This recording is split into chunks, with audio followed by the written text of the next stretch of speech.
money is a technology for measuring fucks given. If I wanted to have a slightly more economy focused and maybe slightly more flippant kind of novel, I would have called the unit of currency the fuck.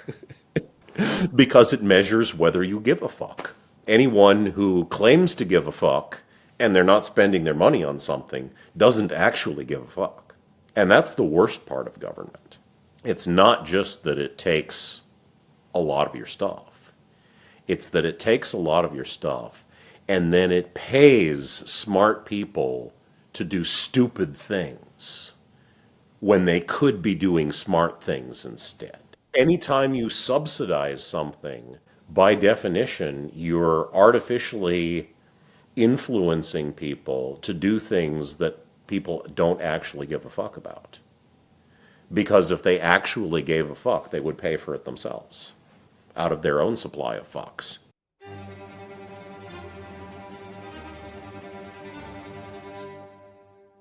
Greetings and salutations, my fellow plebs.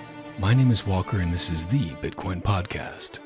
The Bitcoin block height is 830462, and the value of one Bitcoin is still one Bitcoin. Today's episode is Bitcoin Talk, where I talk with my guest about Bitcoin and whatever else comes up.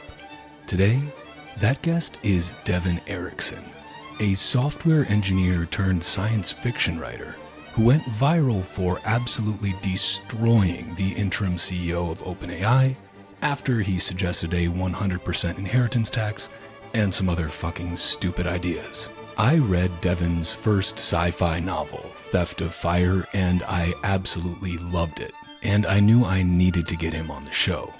Devon and I went deep into a fuckload of topics, from science fiction to culture and law, to capitalism versus communism, private property and Bitcoin, AI, technology, plus a whole lot more.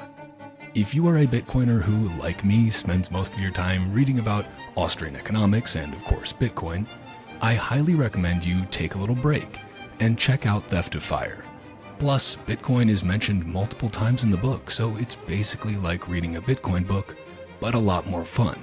Check the links in the show notes for Devon's website so you can grab a copy of Theft of Fire. As always, you can watch the video version of this show on Rumble, YouTube, or X by searching at Walker America, or listen on Fountain.fm or wherever you get your podcasts by searching for The Bitcoin Podcast. And if you do listen to The Bitcoin Podcast on Fountain, which I recommend, consider creating a clip of something you found interesting in this show, or giving it a boost. And if you're not using Fountain yet, what are you doing? You can send Bitcoin to your favorite podcasters and earn Bitcoin just for listening to this show. And finally, if you are a Bitcoin-only company interested in sponsoring another fucking Bitcoin podcast, hit me up on social media or through the website, bitcoinpodcast.net. Without further ado, let's get into this Bitcoin talk with Devon Eriksen.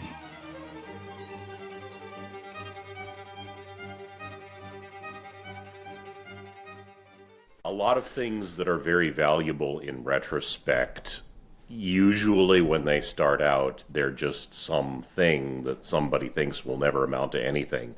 I don't know if you've seen that famous Usenet post from Linus Torvalds where he says, "I'm just working on this little project operating system."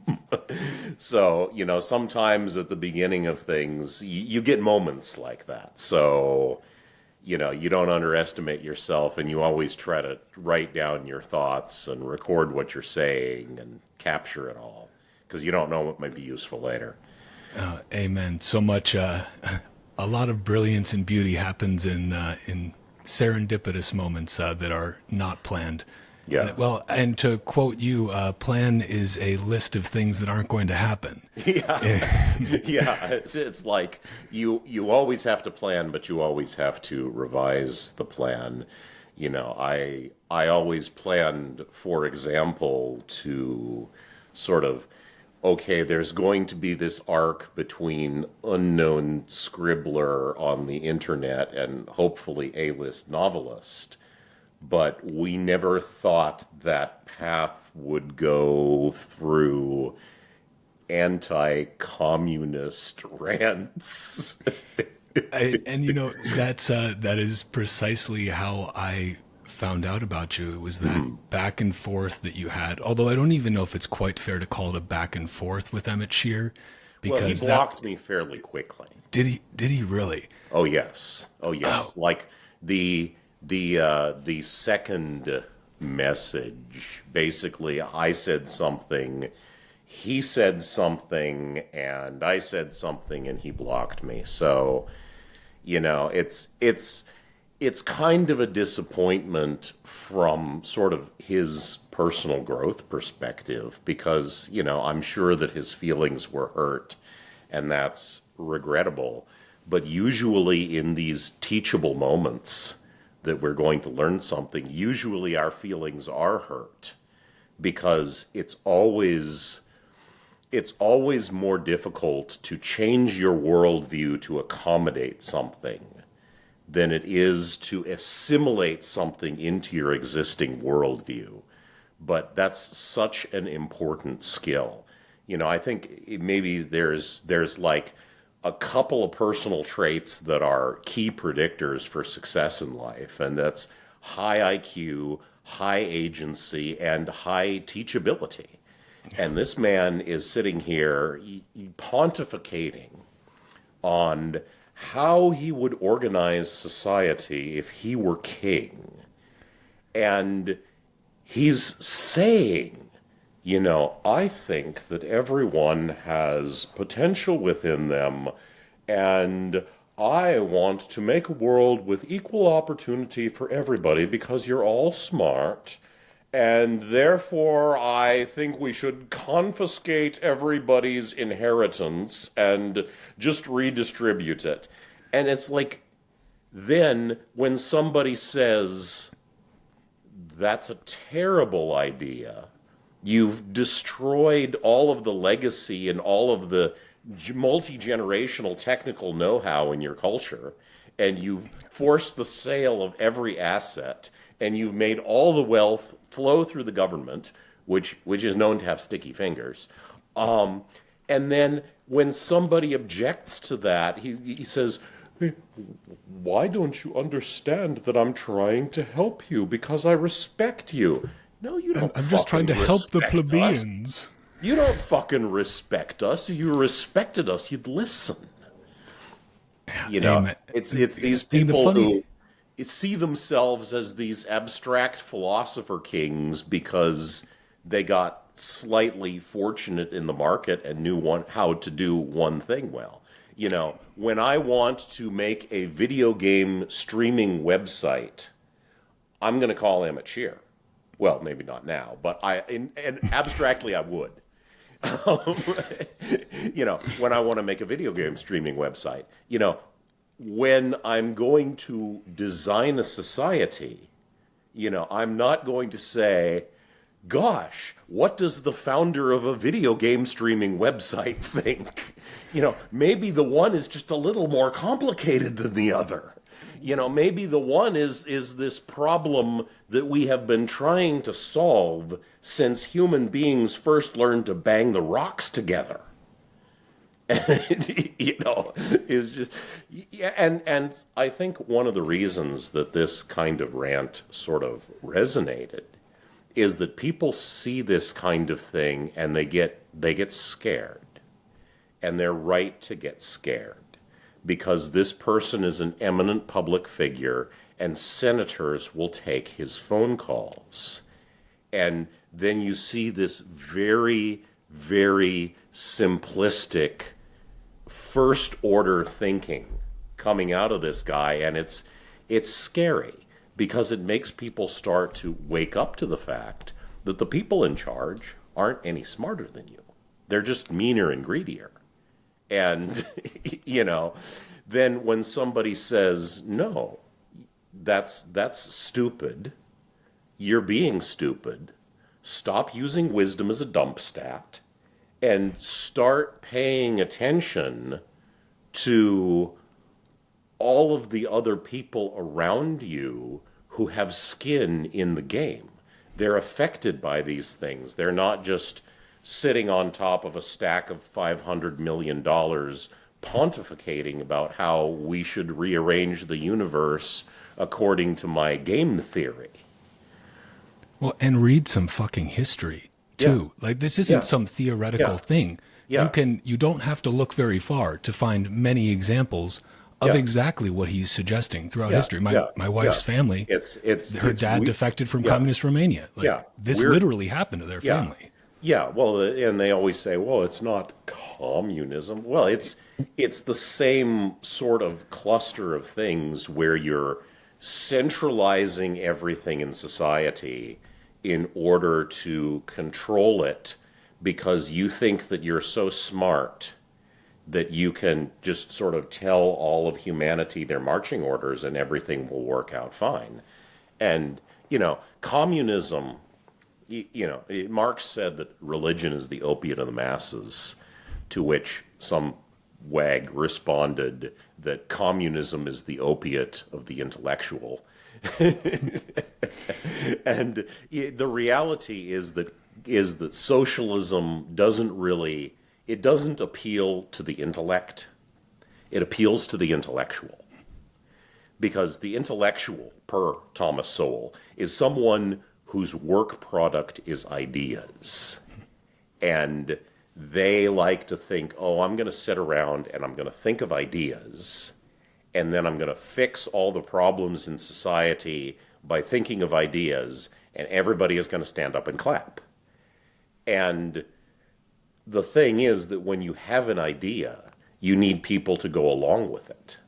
And there's two things you can do about that. You can persuade them, which is very difficult and takes a long time and requires a lot of effort.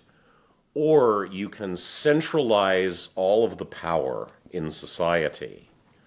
And, you can point guns at people, which you don't think of as pointing guns at people. You think of it as making laws. But it really comes down to violence, because that's what laws are enforced with.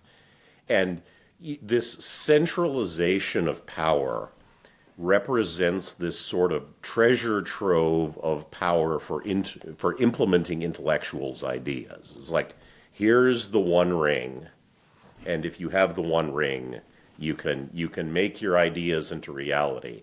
And all intellectuals tend to think, well, if all of my ideas were made into reality, it would be paradise. And if you crack a history book, that never happens. What happens is mountains of skulls. And then they always say, well, that wasn't me, and those were the wrong ideas. Well, the truth is that everybody, no matter how smart they are, and I include myself in this, 99% of their ideas are rubbish. Really, really, really rubbish. And what we do in capitalism is everybody just goes out and implements their ideas on their own in their own little life or their own little business. And then, every once in a while, somebody runs across that 1% idea. Like, how about we make the rocket booster reusable?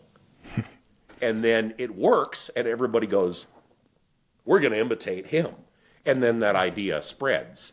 So capitalism is basically this massive parallel processing of trying to find ideas.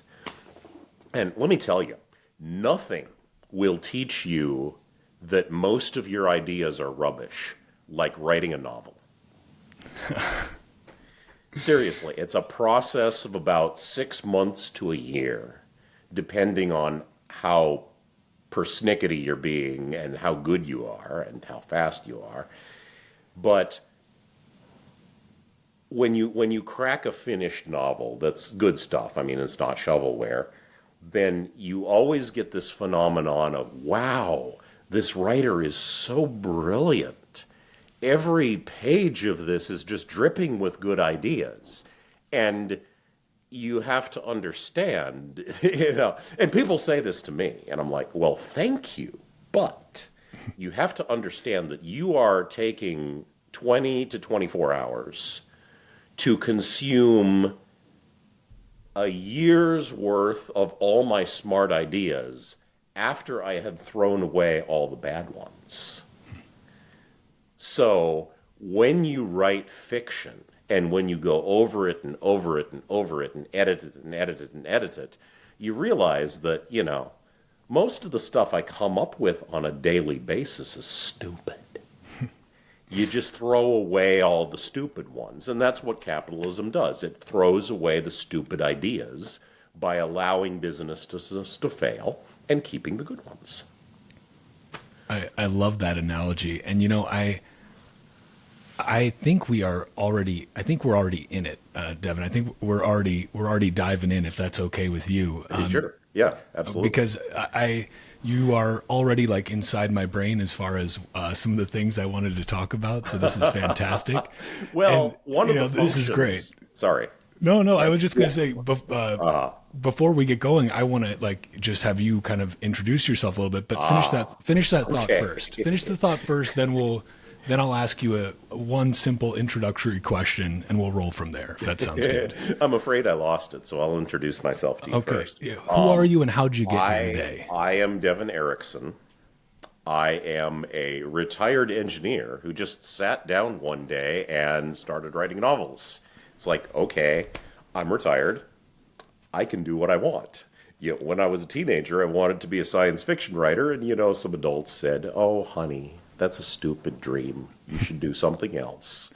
And now I'm like, hey, I'm retired. You can't tell me what to do. Fuck you. I'm going to do what I want. And so what I wanted to do was create books. And this is my debut novel, Theft of Fire.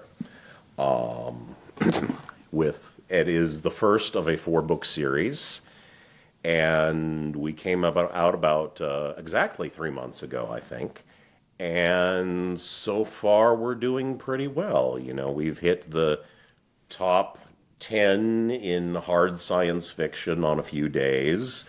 We've had some days where we hit the top 1,000 on Amazon.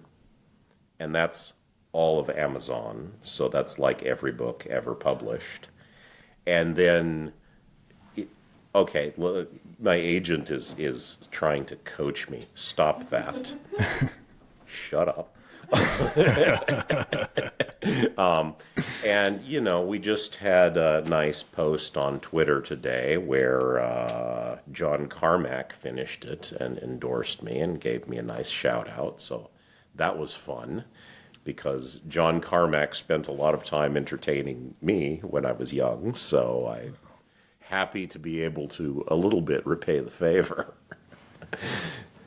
Yeah, well, I've got the book.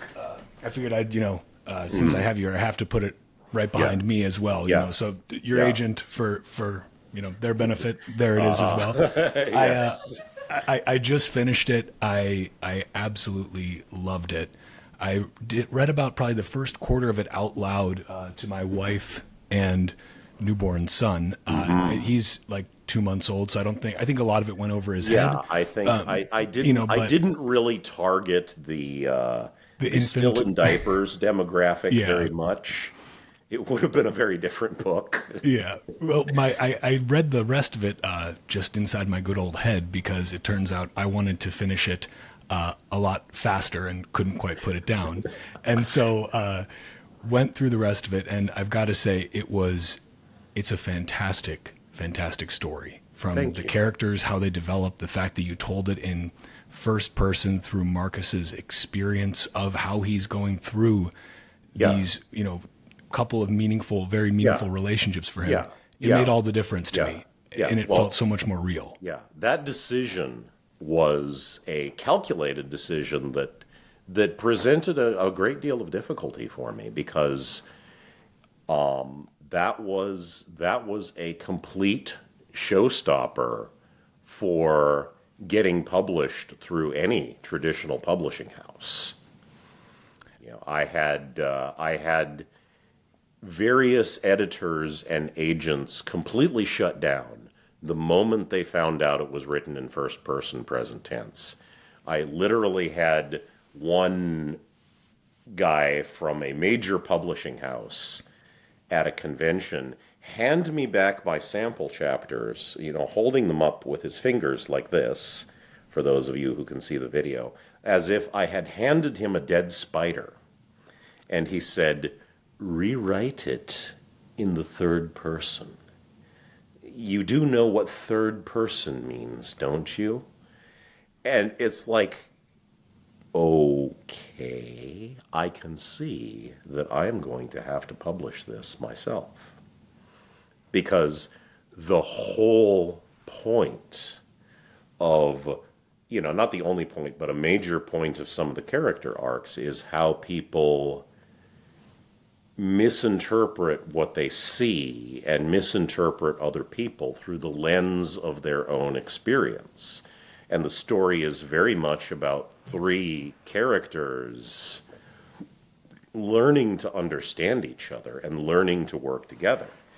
And so the first person perspective was critical to that. And they're just, well, that's not fashionable right now.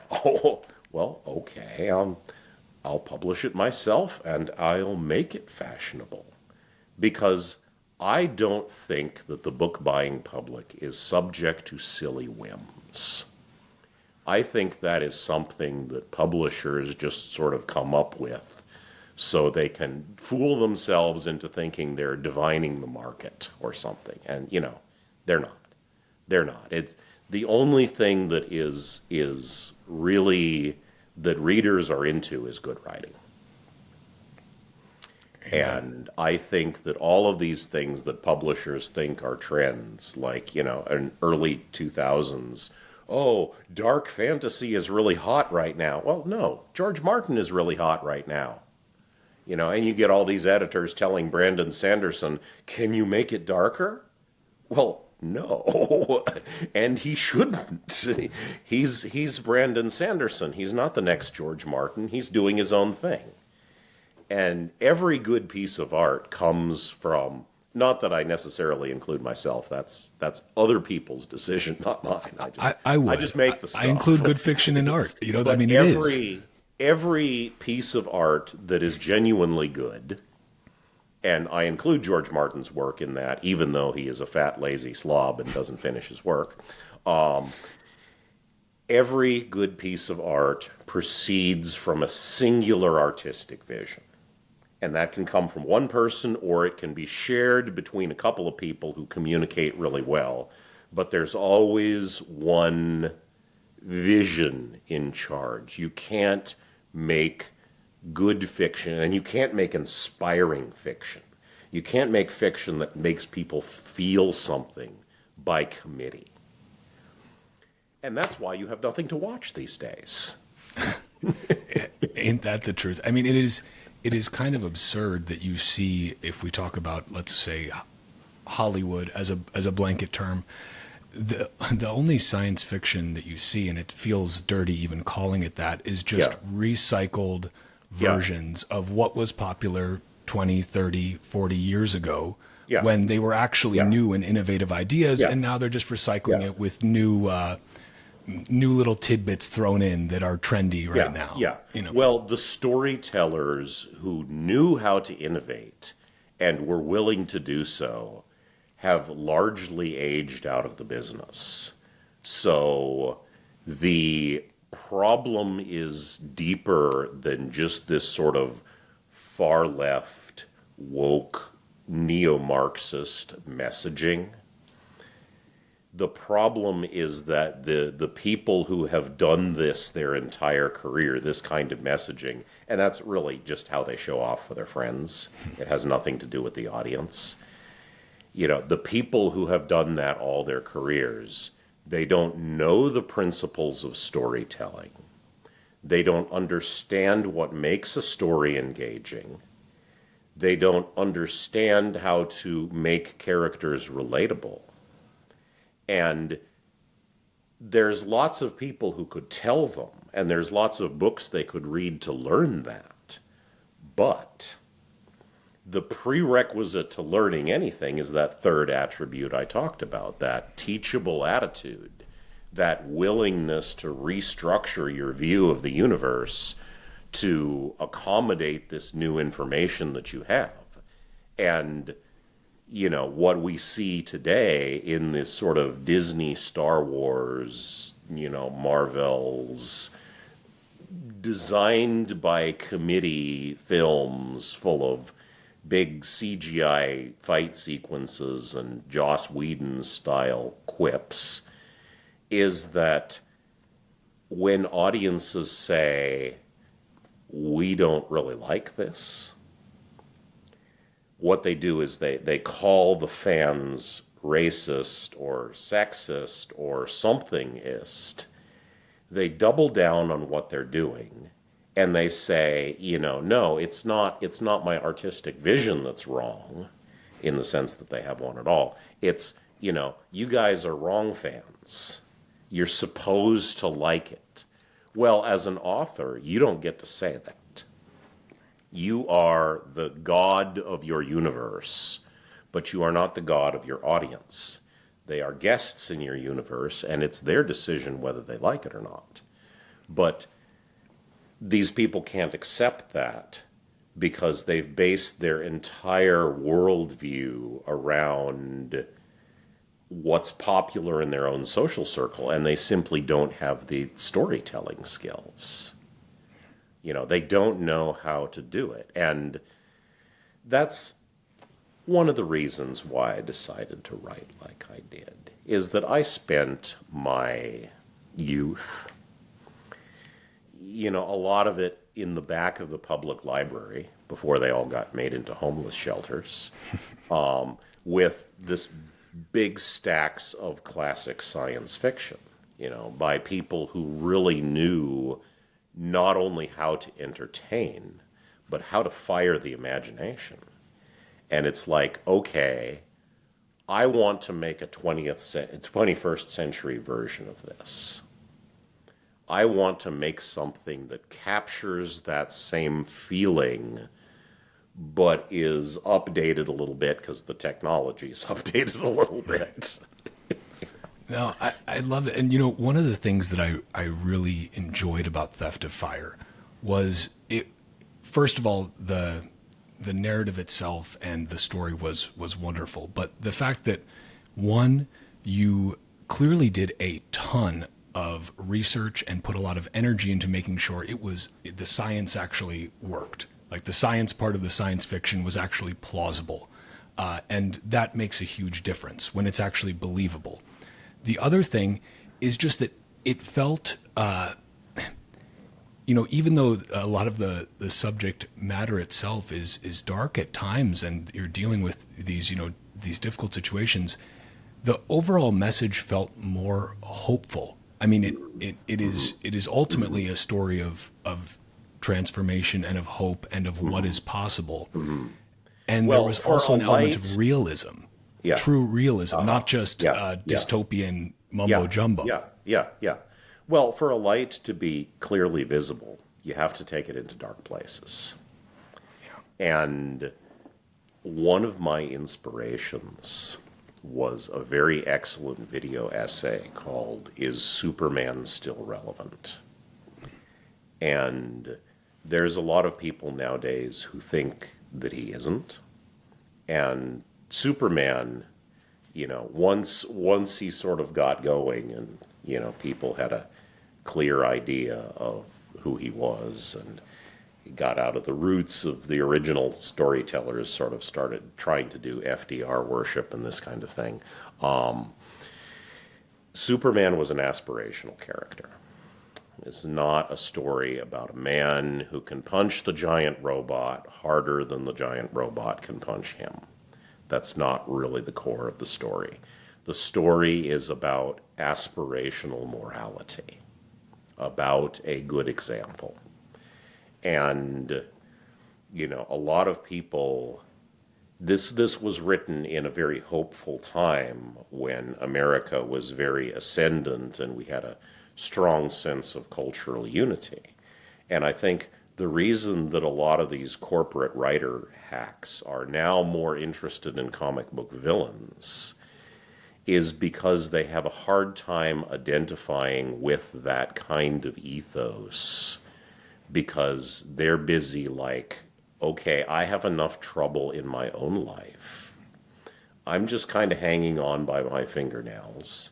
I'm not very mentally stable. which you can see if you look at photographs of some of these people. And I don't feel like I have the cargo space to help or save anybody else. You know, I want to gain power and influence. I want to get my own life in order. And this I want impulse tends to make them feel more aligned with the traditional comic book villains than with the heroes. And what they tend to say is that the heroes are boring. And of course, soon after follows the term unrealistic. And I think the reason that these people think that Superman is unrealistic is that they don't see a path between themselves and Superman. They don't see a path between where they are and somebody who is successful and virtuous and heroic. And so I wanted to write a story about a bunch of people who kind of start out as crappy people. You know, it's there have been some interesting debates online about whether in the beginning of the book Marcus or Miranda is a worse person, with strongly held opinions on both sides. And not to give away too much for the trilogy, but the plan is, here's how you go from someone who isn't a good person to someone who actually does the right thing and creates something worthwhile, or does something worthwhile that is good for everyone, instead of good for themselves at the expense of everyone else. So the intent for the series is to be a story of heroism for the 21st century. Well, I'm already excited for the next one. It's as soon as I put it down, I was like, gosh, I cannot wait to pick this up again. And you know, it's something that you've talked about. I've seen you tweet about, and I think I heard you on a couple other podcasts talk about, is the idea of, because we're talking about culture here, really, right? And how the culture in storytelling has shifted, both through centralizing forces and decisions by committee, but also through just people kind of, I mean, you're writing what's in you, right? And we see that a lot of what is in people is pretty dark and does not aspire to that heroic role. And you've also talked about the idea that law itself is downstream from that culture. Oh, yes. Can we explore that a little bit? Because I think that's a really important point. Not just law, but technology. And really all of society is downstream from culture. And you know, just to give an example of this kind of thinking, you think about all of the things, all of the major inventions that were created in the 20th century. Now, try to name 5 that didn't happen in science fiction first. You see? I don't think I can name 5, and it would take me a little while to probably name one. Exactly. Was GPS talked about in sci-fi? Yes. That was going to be my one. So there we go. I'm out. Pulsar navigation. Okay. GPS satellites orient themselves based on pulsars that are very distant from the Earth, actually. And this was, I can't name the science fiction writer offhand. I'm afraid I'm drawing a blank. But it actually was a science fiction writer who came up with this idea. So it's debatable, and it probably goes both ways, whether science fiction writers come up with something or whether they just kind of see the direction that engineers are going in, whether they see the possibilities. But the fact remains that this heavily influences our technological development, and it influences our attitudes about technology, and technology influences our culture, and fiction in general, not just science fiction, influences what we think is culturally acceptable and culturally normal.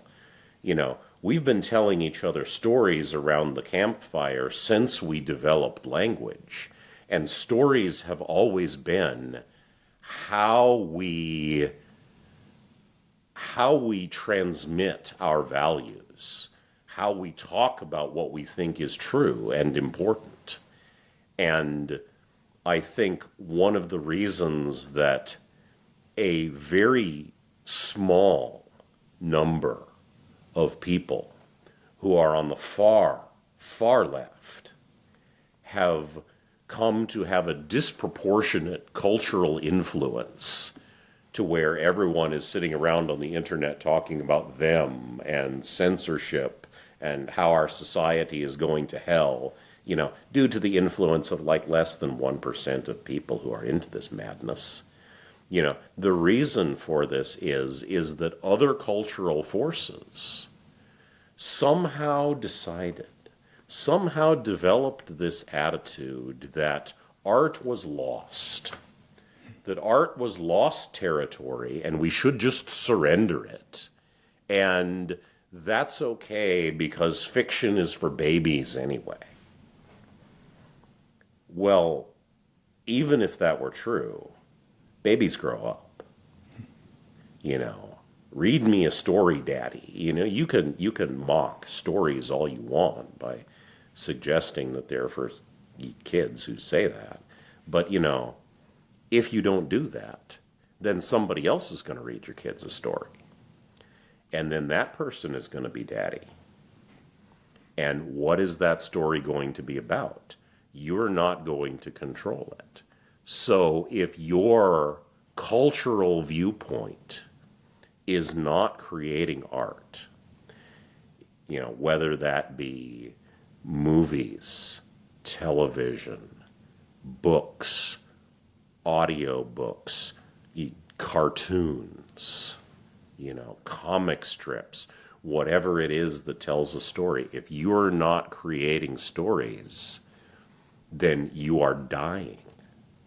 You are dying because you might have kids, but your kids will embrace the culture of your cultural enemies, and you will be erased from history. So it's time that we stopped leaving art in the hands of these utterly selfish, utterly foolish, and utterly irresponsible tiny minorities of the population. You know, you can literally point to a nice round number of city blocks in probably the Upper East Side of Manhattan that is controlling the entire United States traditional publishing industry. Well, those people live in one place. They all talk to each other. They all see the world in one way. And they're making a concerted effort to exclude alternative points of view. So it's about time that the rest of us started telling our stories. Because if you don't tell your story, no one hears it. I think it's so important for people to realize that, because I think, like you said, I'm somebody who I used to read only fiction. Yeah. And then at a certain point, I don't know what switch flipped in me, but I started thinking somehow, you know what, I need to read nonfiction. I need to read, you know, and I genuinely enjoy books about monetary theory and, you know, the Austrian economics and all, you know, history. Yeah. But there was something missing, and I have to thank you, because Theft of Fire gave me that back a little bit, and that felt really good. But people forget that everything is about, all of our culture is about stories. Yeah. All propaganda is stories. All political movements are just stories. Yeah. And the team that has the best story, the group that has the best story, controls the narrative. Well, every vision of the future is a story. And I won't say it's stories that separate us from the animals, but it is the same capacity that allows us to tell stories that separates us from the animals. Because in order to plan, in order to learn and grow and develop and make things like fire and the wheel and technology, what we have to do is we have to tell ourselves a story. So the reason that a bird can't make a plan, and maybe an African gray parrot or a raven or some smart birds can to some extent, but if you picture something like a bird that can't really make plans and carry them out, it's because it can't tell itself a story about the future that hasn't happened yet. So every time you make a plan, you're telling yourself a story. Every time you decide to create a podcast about Bitcoin because you hope to effect some sort of positive change in the world, then you start, and you have to start, and you can only start by telling yourself a story in your head about how this will be. So if we don't tell stories, we're animals. And the stories tell us how to proceed, and they tell us about what things might be possible.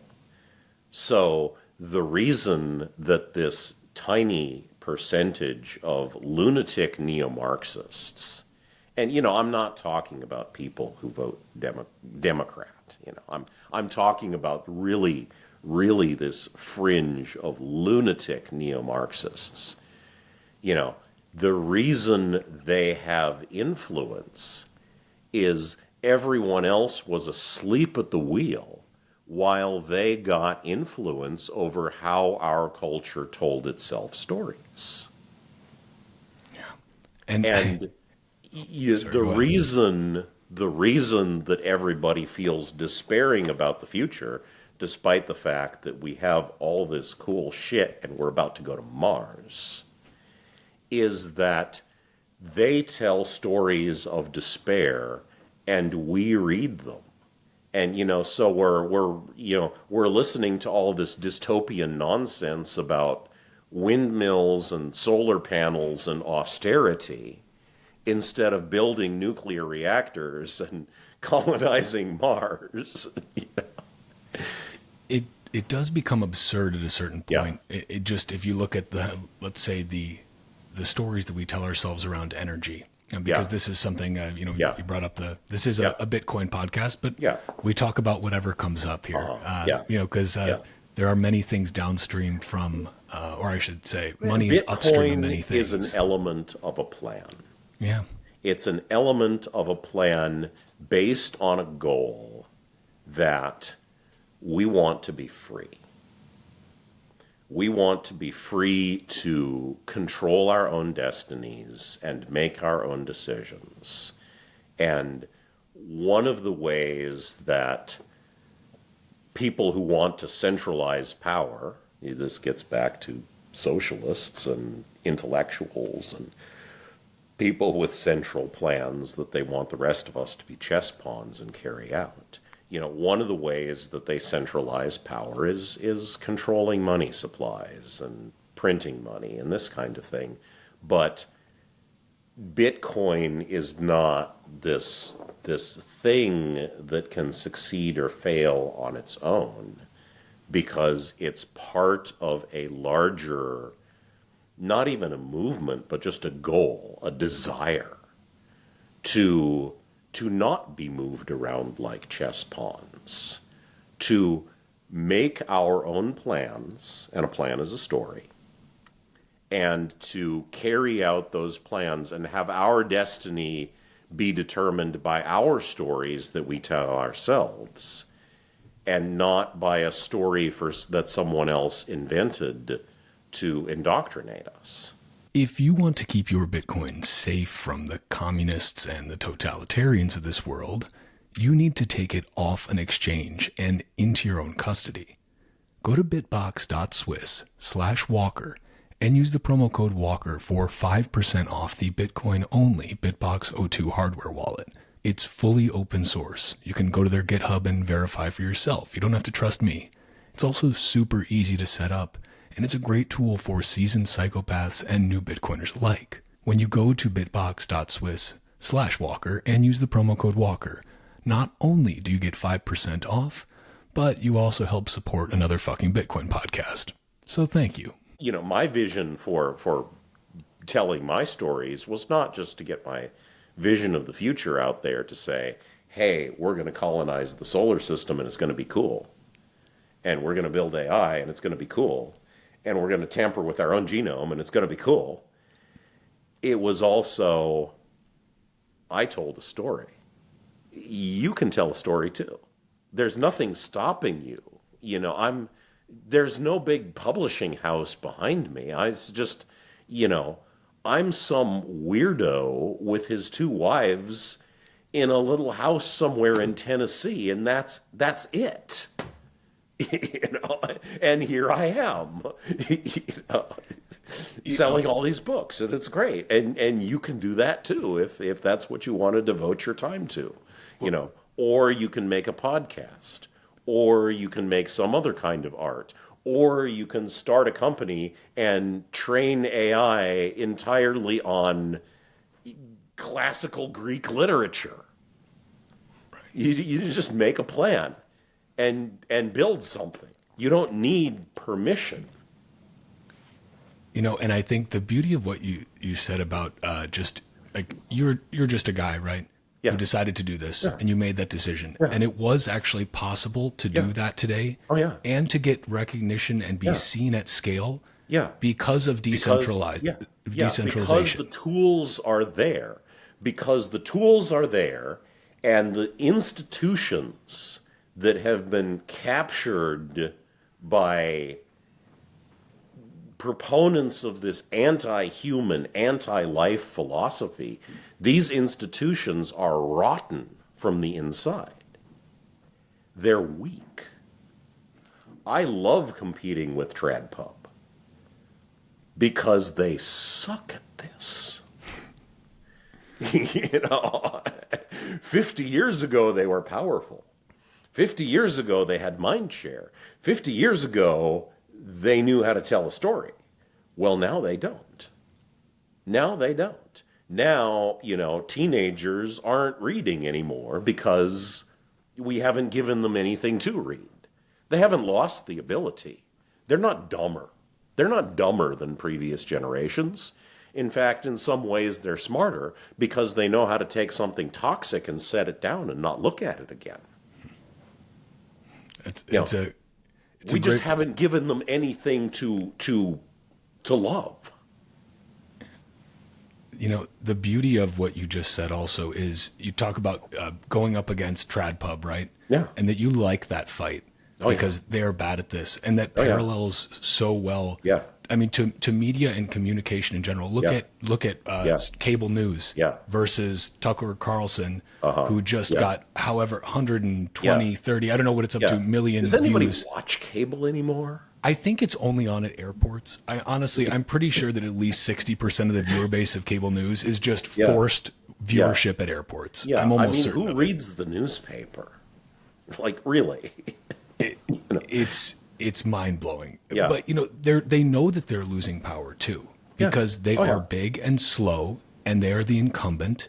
Well, and they were these news organizations and Hollywood and so forth were created by the communications technologies of the 20th century. And those are radio and television. And those are one-way communications media that support a one-to-many model. And they centralize control. And this is why the 20th century was the century of fascism and communism, because all of these tin pot dictators like Hitler and Stalin and Roosevelt and so forth could get on the radio and deliver these spiels to an entirely passive audience who had no way of talking back and no way of talking to each other and saying to each other, hey, what do you actually think of this New Deal stuff? Some of it sounds a little fishy to me. You have no way of knowing when you're listening to this one-to-many communication medium that you're not the only one who thinks the emperor has no clothes. Well, with the internet, we have a many-to-many communication medium. And, in microcosm, you sometimes have some one-way stuff. I mean, I'm sure that at some moment in the future, there's someone watching this podcast who has something to say in response to what I said, but obviously I can't hear him. But there's a whole internet on which he can say what he has to say, and somebody else will hear him, and it may even end up being me. So there are still these kinds of podcasts and, screens and, people making a story where it's a mini series or a movie and it's one way in the fine grain. But overall, there's a conversation. There's a conversation between everyone and everyone else who has enough wealth and technological know-how to get involved. And there's no longer this capability for just a handful of people to control the narrative.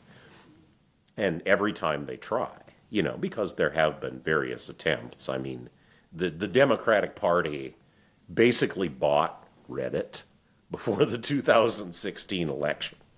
But the thing, and they bought The Onion as well, which used to be, satire news and used to be funny. Good. Yeah. But, it's all like left-wing puff pieces now. But every time they do this, the value goes away and then the audience goes away, because audiences are no longer captive. They're no longer beholden to everything that you say on Channel 7 because there's nothing else on. We've had 3 eras of power. And the first one was violence. You had the king, and the king only had to be supported by a small number of armored knights because the panoply of an armored knight is very expensive. And this was the ultimate military technology. And so the king could force everyone to do his bidding with the voluntary support of only a small number of armored knights. And then somebody invented not only gunpowder, but rifling, to where now a peasant with a tube can take out your armored knight at 200 yards. Well, okay, now you enter the second era of power, which is the era of deception. You can no longer force everybody to do their bidding, especially if you're in America and they're all armed to the teeth. So you have to fool them. And to fool them, you have the technology where to get your message out, you only need the support of a few people because you have radio and television is very expensive. So now the radio and television are the armored knight of the era of deception. Well, now you have the internet, and a peasant with a podcast can take out your armored story at 200 yards. Yep. And so now we are entering the era of persuasion. And I know there's a lot of people listening to this, or at least a few, who are thinking, well, that sounds very naive, because things are awfully dark right now, and all of these deceivers and powers that be are pulling all these shenanigans to keep their control. And, this seems unduly, naive. And what you have to understand is that all of these shenanigans they're pulling because they have to. It used to be that your power brokers just kind of called up NBC. And NPC also works. NBC in that also. case. Very fitting. Yes. They just called up NBC and said, here's what we want the news to do today. And that was sufficient. And now there's all this thrashing around trying to buy social media websites and, trying to make deals with Facebook. And, when Elon Musk bought Twitter, it turned out that, the intelligence community was calling up Twitter and telling them who to censor. And, the reason they're pulling all this bullshit is because they have to. If you're digging through the couch cushions for loose change, you're already in trouble.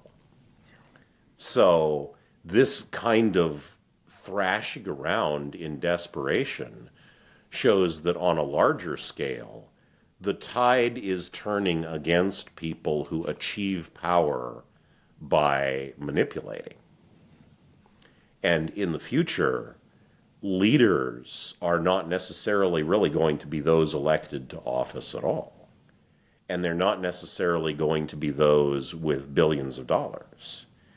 They're going to be the people who can create a compelling meme or a compelling story or a compelling narrative that gets out there and has everybody say, yes.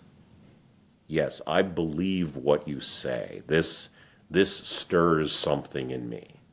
And I'm going to repost it. And I'm going to copy and paste it. And I'm going to send it to my friends. And I'm going to spread this message because I voluntarily accept it, because it speaks to what is within me. So we are entering the era of the ability to persuade as the source of power. That's a thing that I think is personally very hopeful. And the beauty of this is that the genie doesn't go back in the bottle when it comes to technology and when it comes to decentralizing technology. Like things can trend towards centralization, but with certain types of technology, with the internet, which one can argue has become, there are various silos and various gatekeepers, right? But there are also many ways to get around those gatekeepers.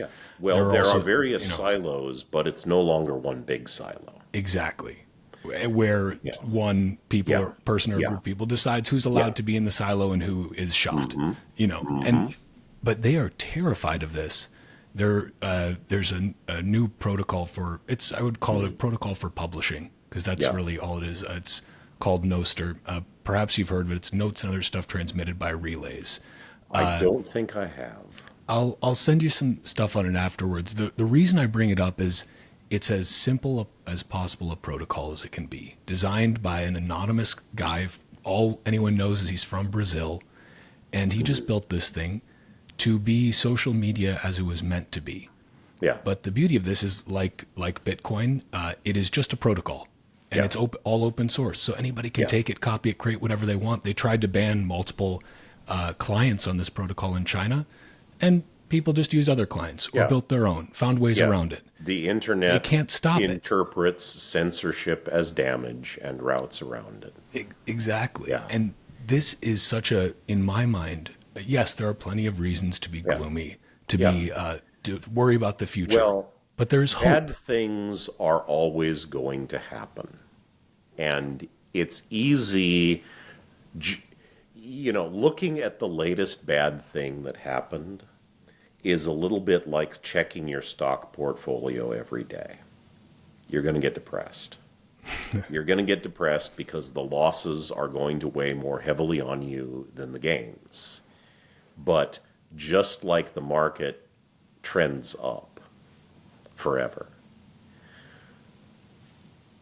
the arrow of history is technology, and that moves in one direction.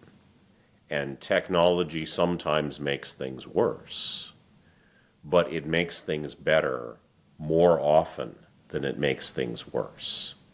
So whenever we lean into the creation and adaptation of new technology, we gain greater control over our lives and our destinies and our world and eventually the rest of the universe.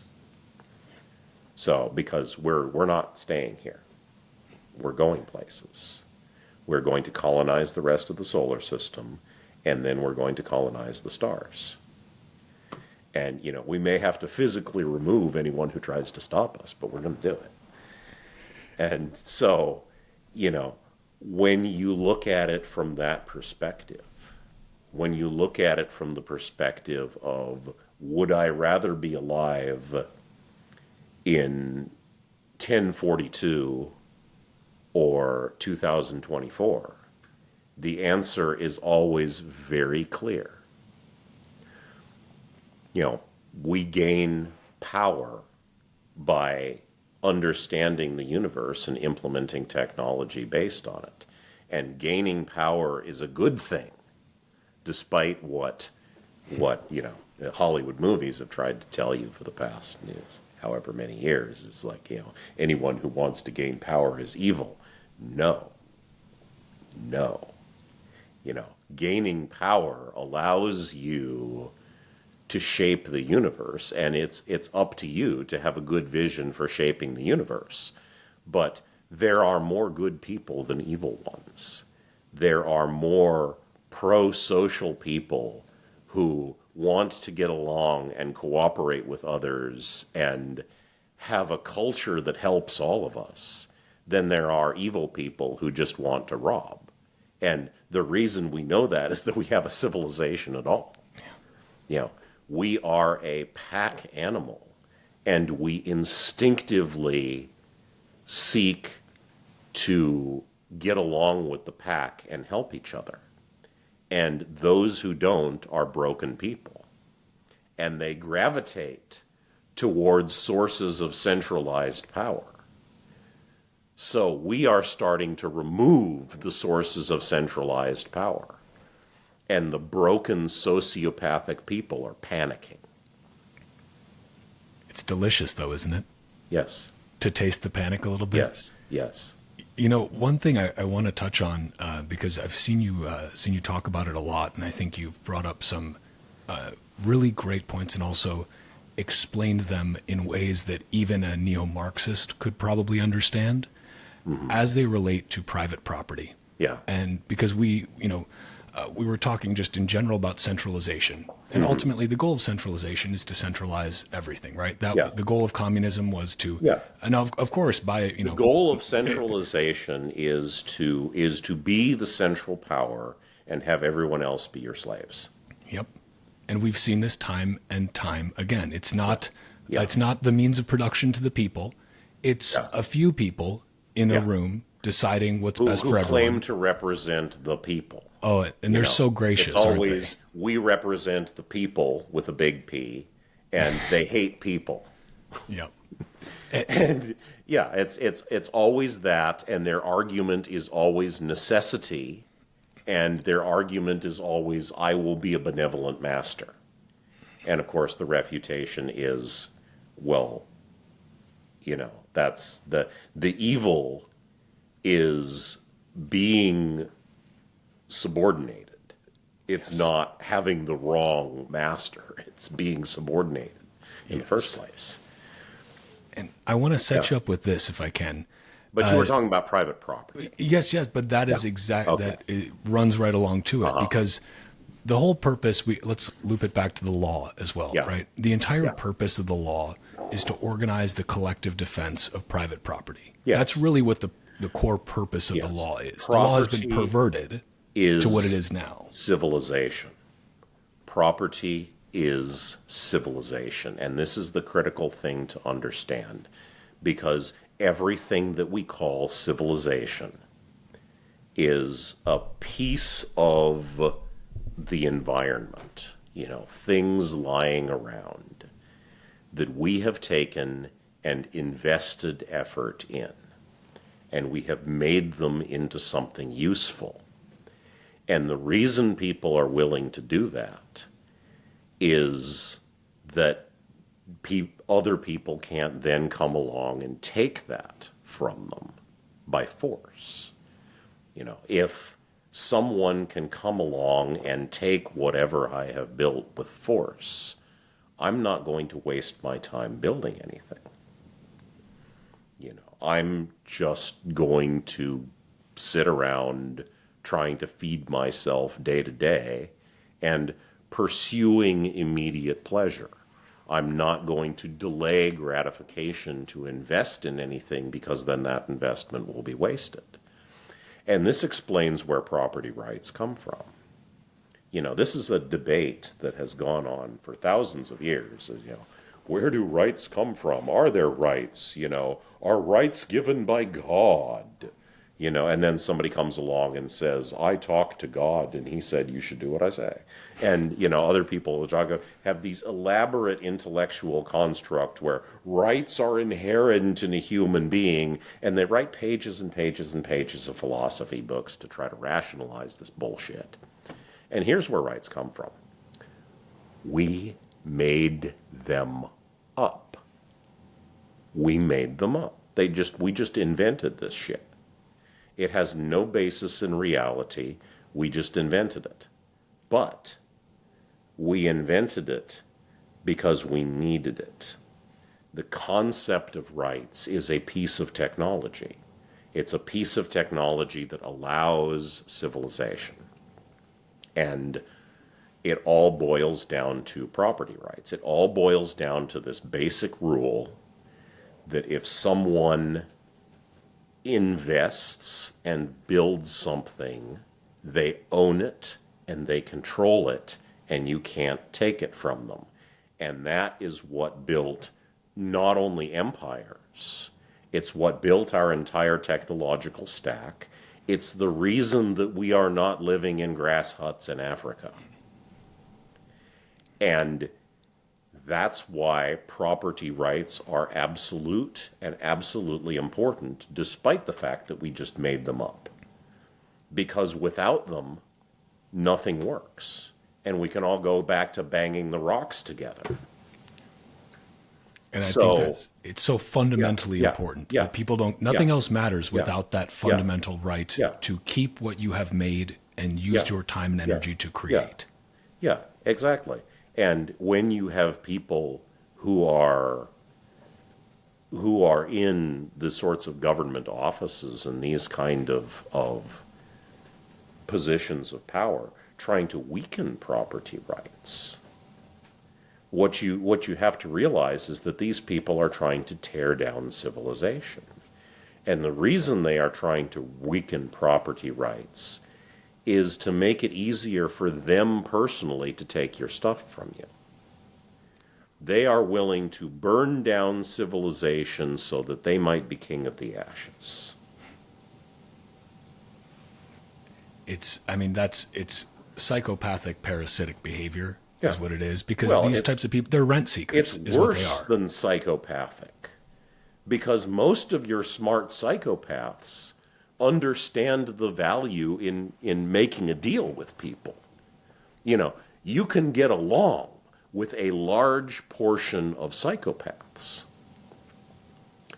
The problem is these people who think that they can take and take and take and take, and no one is ever going to drag them out of their buildings and guillotine them on the front steps.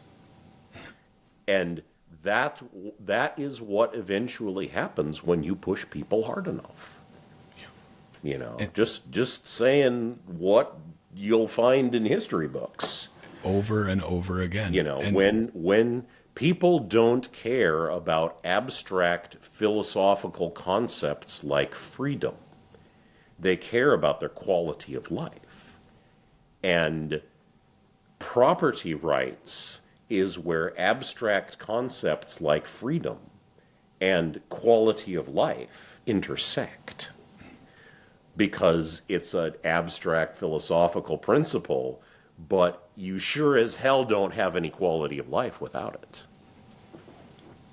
I like that framing of bringing the abstract to the very tangible too. Yeah. Because it matters for people. It matters that what's mine is mine, and when I work for something, I know I can keep it. Yeah. And what I think has gotten really and dangerous. that I don't owe it to anyone. Right. And what's I gotten, don't get some Barack Obama lecturing me on how you didn't build that because you drove on a road at some point. Oh, God. Somebody roads else argument. made a flat thing. Well, fuck you, Barack. I did, in fact, build that. Yeah. Also, the And you're roads just a argument is one of the grifter who wants to dumbest. take that shit from everyone. I always say, whenever someone brings up the roads argument, I just say, please come to Chicago, where Yeah. we pay some of the highest Yeah. taxes in the country at multiple levels and spend Yeah. a lot of roads and pay money to drive in those roads, tolls. Yeah. And they are still the shittiest pothole-ridden pieces of garbage you have ever Because seen. somebody's stealing all the money that you pay. Yep. We had roads millennia before we had an income tax. Yeah. And that's It doesn't really take that much to make a flat thing. in Chicago. just a Apparently, flat it does. In Chicago, it's really complicated, I guess. Roads weren't even invented. They evolved. You walk the same way enough times, and by you, I mean you can be like a grazing animal and do this. And you have the beginnings of a road. You've stomped down the ground, you've cleared all the plant cover, you've made it flat, you've got a road. Okay, you want to drive a car, you have to pave it. Okay, let's pour some asphalt. It's not difficult. I mean, we've had some technological advances that are cool, but the basic concept is not difficult. There are a lot of things that people think, oh, we can't have this without the government because the government currently does it. It's like, without the Federal Department of Nutrition, who would synthesize the Soylent Green? Well, let me introduce you to the concept of a grocery store. Wow. It is so funny, too, this tendency for some to just assume that the government, things will get better if we just give the government more power. If we just let them tax us a little more for the greater good, then they'll have the money they need. But all that does is expand the bureaucratic state. Yeah. It makes them less I efficient. personally think the phrase "the greater good" is fighting words, and we need to normalize kicking the ass of anyone who says that, like just a punch in the mouth right there. Who decides the greater good? Yeah. Who decides what is the greater good? Yeah. And that's what it comes down to, right? No, Does the free market decide it? The people who talk to God always get told exactly what they want to hear. The people talking about the greater good always coincidentally seem to benefit from whatever they say the greater good is. The greater good and safety also typically go hand in hand. Just to keep you safe. This is for your safety, not safety, for me, for you. Safety means that things don't fail. And the basic model by which capitalism advances civilization is that you allow bad ideas to fail. Safety means not taking risks. And the basic way by which civilization advances is taking risks. One thing that I learned at a very young age from I had a friend in college, and she was like 20 years old or something, and she was dating this 45-year-old entrepreneur, and so I was having lunch with him, and he said something very surprising to me that I've taken with me for the rest of my life. He said, "I hope she fails a lot." Huh? And he said, because failure is what you get before you get success. You try things and you fail, and you learn things, and then you try something else and it works. When someone tries to make you safe, tries to protect you from downside risk, tries to suppress economic instability, or AI technology that might make you lose your job, what they're really doing is they're preventing the risk-taking behaviors that advance civilization. You know, I took a crazy risk writing Theft of Fire because, you know, I was working as an engineer and making six figures, and the first of those figures wasn't one. And I'm like, no, I'm going to retire and I'm going to write a book. It's just like, you're nuts. You know, you're retiring 5-6 years early, and you're gonna try to like sell stories to people in a book market that's shrinking. And it's like, okay, well, if people didn't take crazy risks like that, we wouldn't have new things. You know, because I could sit around writing like industrial automation controls and getting paid lots of money for it. And that's nice and all. But lots of people can do that. You know, when you tell a story, you're the only one who could tell that story. So you try stuff. And, you know, maybe my writing isn't as good as I think it is, and it's all going to fail, and I have to go back to engineering, and yeah, but that's okay. That's okay, because somebody is going to take a risk and it's going to pay off, and we're all going to benefit from that. So we all have to get out there and try stuff. And that means we have to push through the fear. And, you know, producing creative work is terrifying. It is, because at some point, this thing exists only in your mind, which means you're investing years of your time into making something that nobody asked for, and nobody believes in it except you. And that is terrifying. And so when we make generations of people who are risk averse, we don't get great technology, and we don't get great art. And a lot of this is based on government schools. What do government schools teach you? Stay in your seat, wait in line, wait your turn, raise your hand before speaking, agree with teacher, get an A on the test by avoiding mistakes. It teaches children to be risk averse.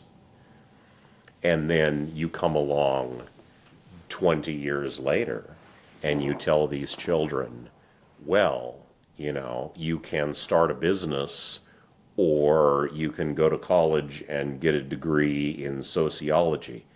Well, I'm going to go get a degree in sociology because, you know, I don't think I can survive on my own, and I need to work for somebody. They're risk averse. Their model of success has been avoiding mistakes. Well, in the real world, nobody cares how many times you screwed up.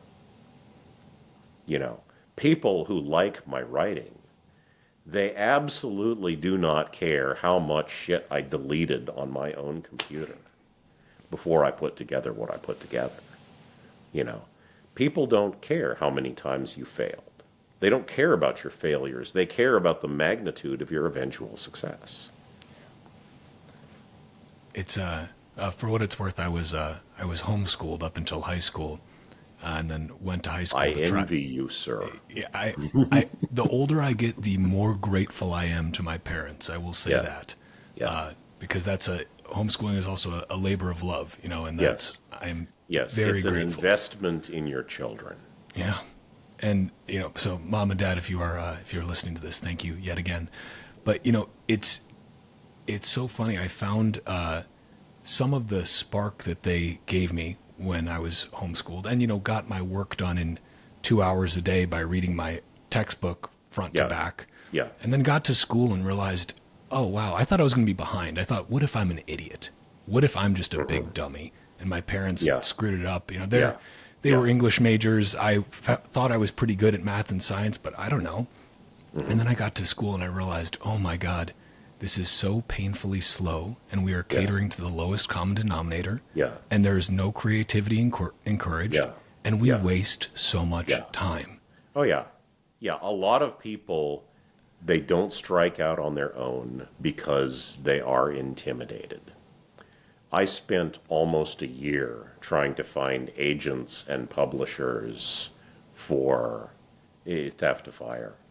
And, everybody was not interested, and they were very interested in telling us about how they were very expert professionals, and we couldn't succeed without them. And then, my agent is one of my wives, and the other one sort of runs the business end of things.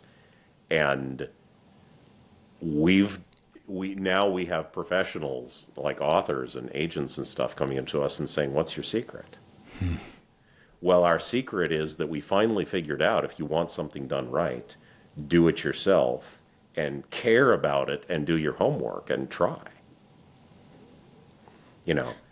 It's like the people have been conditioned to think that there's this huge gulf between themselves and the very expert professionals, and we're helpless without them. And then when you actually get inside the factory and you see how the sausage is made, it's like, you guys are just barely competent and you have institutional support. And someone with intelligence and ambition and energy can very easily beat you.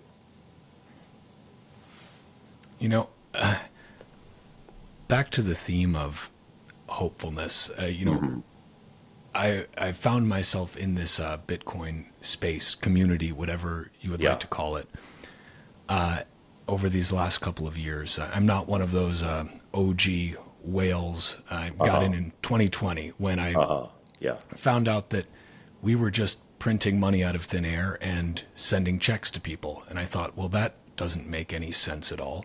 Yeah. Where does that money come from? Yeah. What is money after all? Yeah. We invent dollars out of nothing. We have an institution that just says, I have X dollars, and now I'm going to lend them to you. Mm-hmm. Well, you just made them up. You just made up something entirely imaginary, and then you're going to lend it to me? It doesn't exist.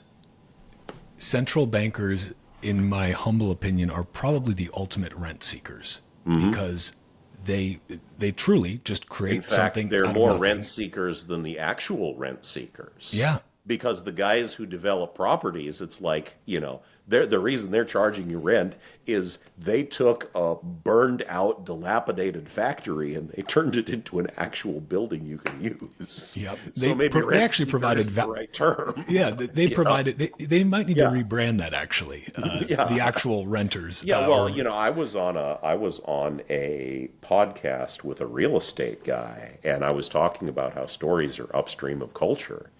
And I introduced this concept of, you guys let this term rent seeker enter the culture because you're not getting in the stories. And he's like, rent seeker? What do you mean by that? And this guy literally has no idea that the term, and he's a real estate developer, and he literally has no idea that the term rent seeker is being used to mean parasite. I actually watched that interview, and I saw that reaction from him, and I was like, because to me that term means a parasite who provides no value and only extracts it. Yeah, that's what it means. Yeah. And when he didn't know that, I was like, oh, you got to be kidding me. Yeah, it's like you incredible. Are roadkill in the culture war, my friend. And it's like, no, he's a great dude. I had a lot of fun talking to him. He's very smart, but he just. He's been on the sidelines of the culture war while his destiny is decided, and hopefully that will change now. Gosh, that really was a pretty incredible interaction, but it's illustrative of the fact that people who are engrossed in a particular industry, in a particular space, subgenre, whatever it might be, they often, it's a fish in water, right? You can ask it what water is, but it doesn't have a fucking clue. It just swims in the stuff. Yeah. But and I will here, I'll slightly bring it to Bitcoin, just a little bit. Okay. But because talking like about central banks being sorry? Well, I like Bitcoin. I'm happy to talk about it. I can, and I actually want to talk about it. A couple of things you mentioned about it in your book right after this, because of course I perked up when I read that. But central bankers as the ultimate rent seekers, and then you also mentioned earlier, that one guy who makes a really great meme can influence so many people. Yeah. And this is we're seeing a great example of this culture war, of this war of stories play out around Bitcoin. And I love to see it because you have central bankers now who are actually referring to the money that they make up out of thin air as fiat currency. They're actually calling it fiat. Yeah.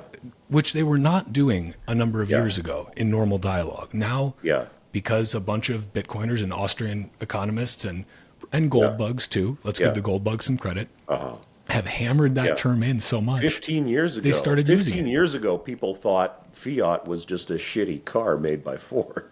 Right, just a tiny little car, that you don't really want. Yeah, well, in the book, which I will hold up again to make my agent stop. Me too. Seething over there.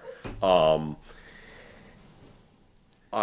envisioned a future where Bitcoin was one of a large number of competing cryptocurrency technologies.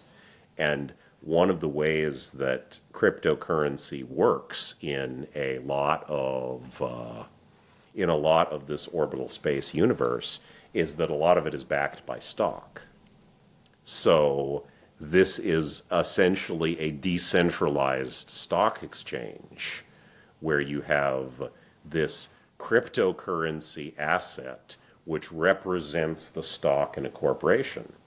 And, I know a lot of people who are into Bitcoin think of every other cryptocurrency in the world as a scam, and maybe a lot of them are.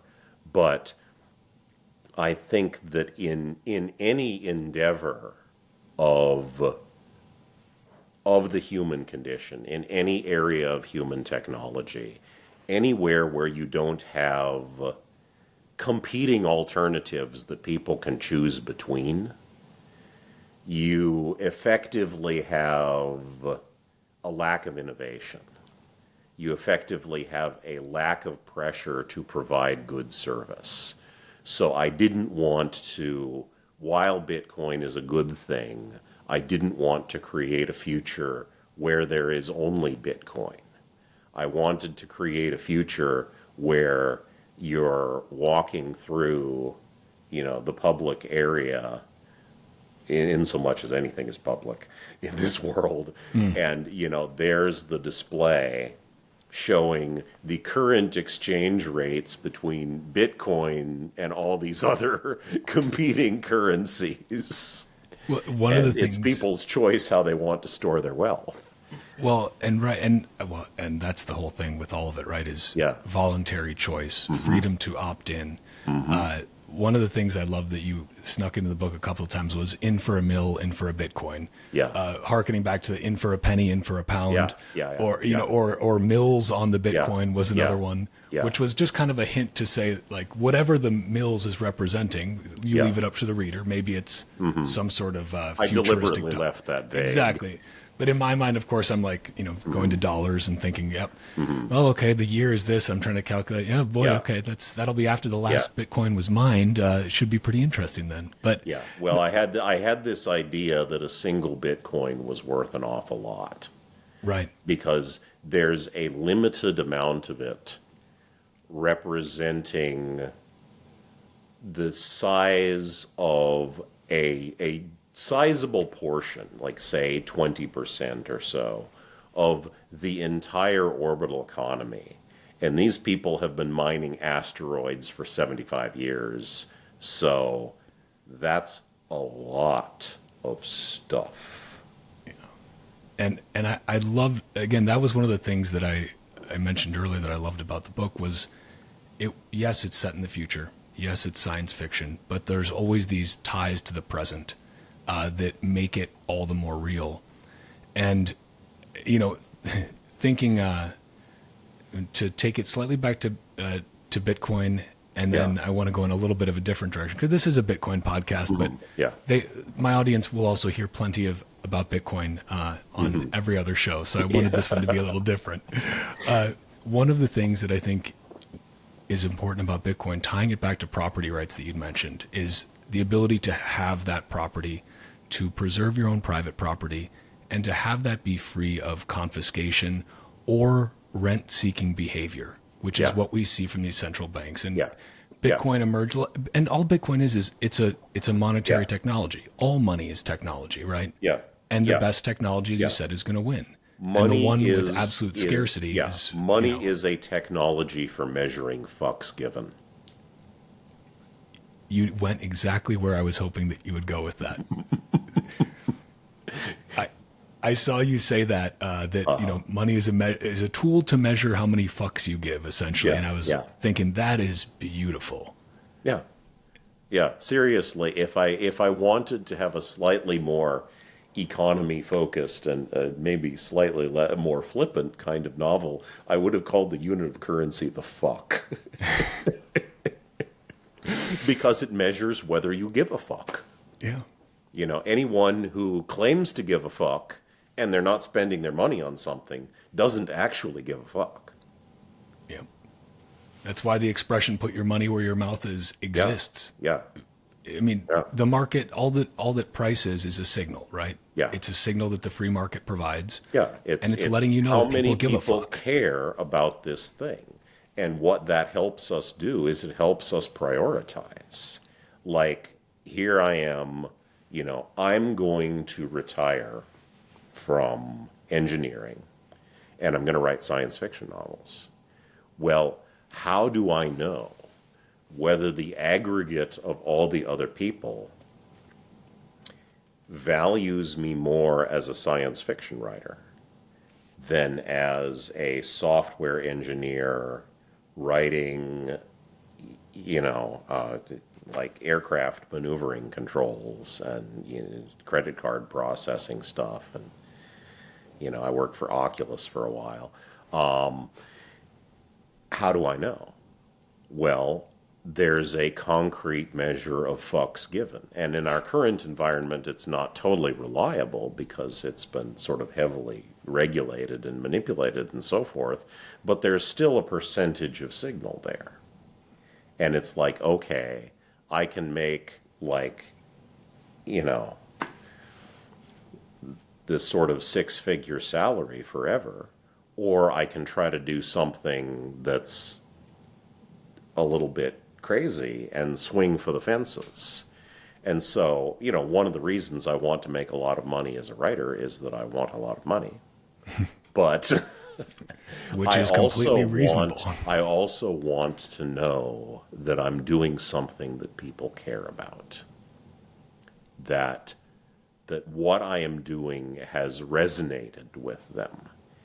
And that's been sort of an interesting part of this journey is, I spent many, many years as a software engineer and I built some cool stuff.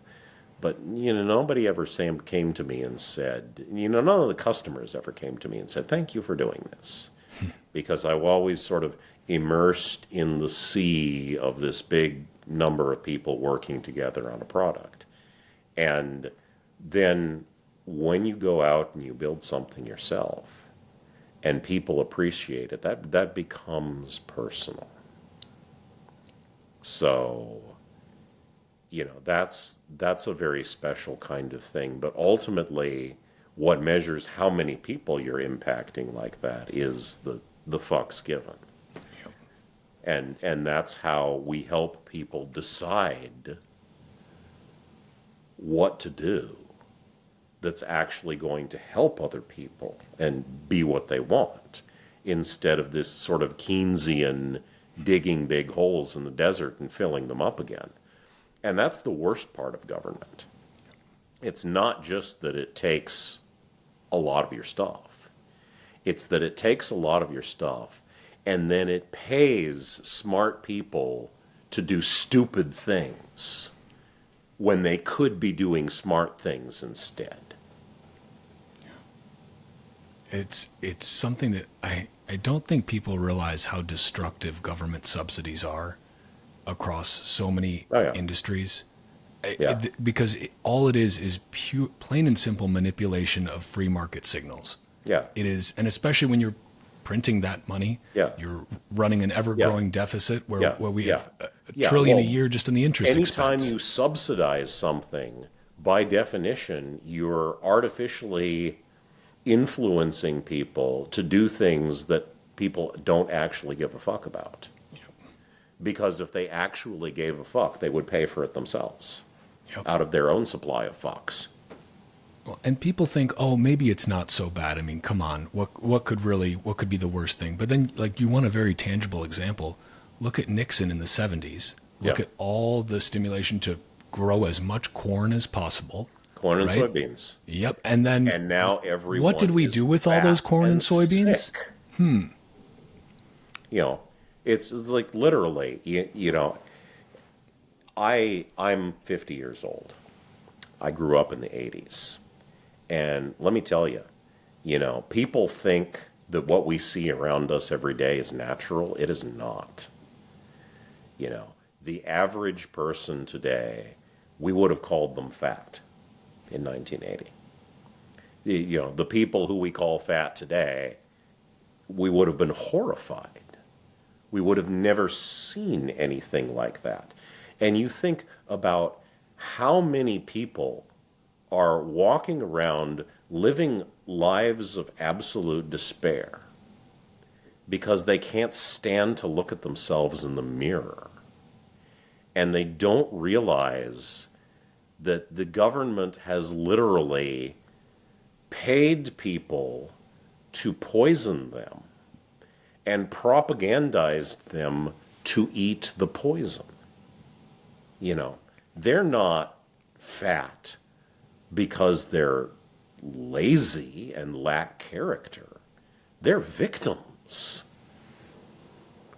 They have been practiced upon. And just because it was convenient, because all this power was concentrated in one place. And because a few of the smartest guys in the room decided that certain industries needed to get subsidies. Smartest guys in the room. They thought they were the smartest guys in the this, room.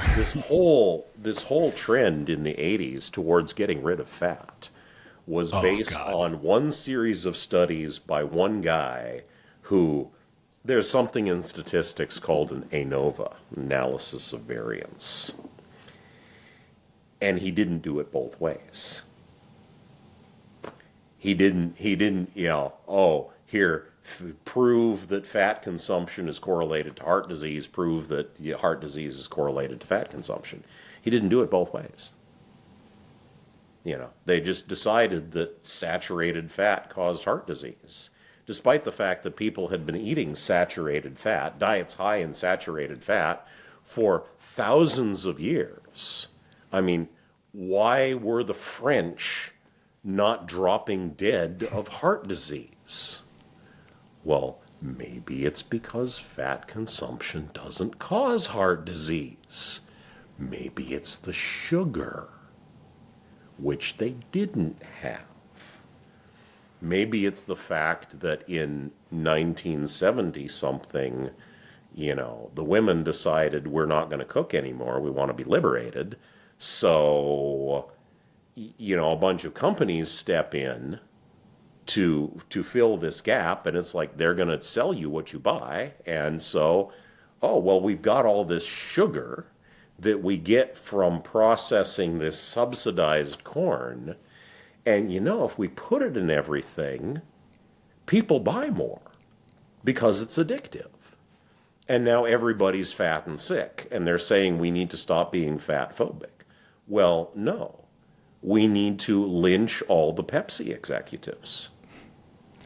And well, at least we have Ozempic now that, they've created one of the other industries that the government loves, big pharma, now gets their piece of the pie to be able to treat the diseases. Oh, well, That they and cause. I don't say cure, I say treat Treat. the diseases Yeah, that it's they more themselves caused. profitable. It's more profitable in this kind of subsidized environment where you're going to keep all the consumers low information. It's more profitable to treat sick people forever than it is to cure them. And this is, I lied. I'm going to mention Bitcoin and Bitcoiners once more.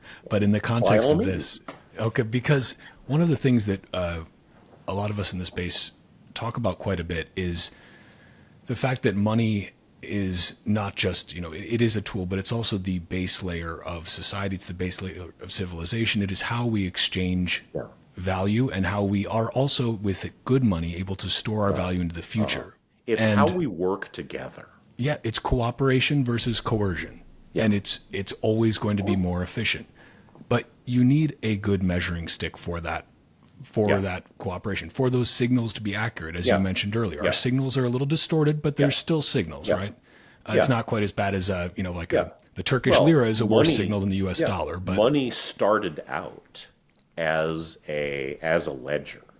Mm-hmm. It started out as a mental ledger kept between members of a tribe with a population less than Dunbar's number of who contributed. Well, this guy didn't hunt any mammoth because he spends all his time sitting by the fire banging the rocks together. But we couldn't have hunted that mammoth without the spear points. So he did something we give a fuck about. And we can keep track of that mentally because there's only a few of us. So, here's the mammoth liver. There you go. And we started using tokens because the ledger became too big for us to keep in our heads. And it became too widely distributed for us to write on a piece of paper. So we started using gold and stuff. Well, gold is just another technology that substitutes for what was originally a spreadsheet. And now the blockchain, which I think is a stupid name, because it says how it works, not what it does. What it does is it's a big, non-centralized spreadsheet. That's all it is. It's a spreadsheet. It just keeps track of who has what in a ledger. And so you're moving back to the origins of how money originally worked. It's the chalkboard, so-and-so contributed this. So-and-so owns that. And now we found a way to have a ledger again. And one that is not subject to the whims of a small group of, let's call them tribal elders, who get Something to decide. That's not corruptible. Right. And the original ledger wasn't corruptible either because everyone had their own version in their heads. And they could decide for themselves whether somebody had done something worth giving a fuck about.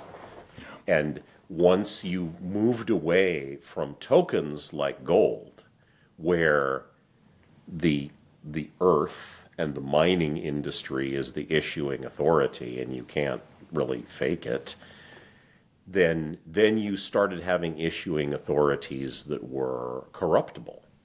And I think people need to understand that corruption, it doesn't function as a moral failing on a global level, on a distributed level.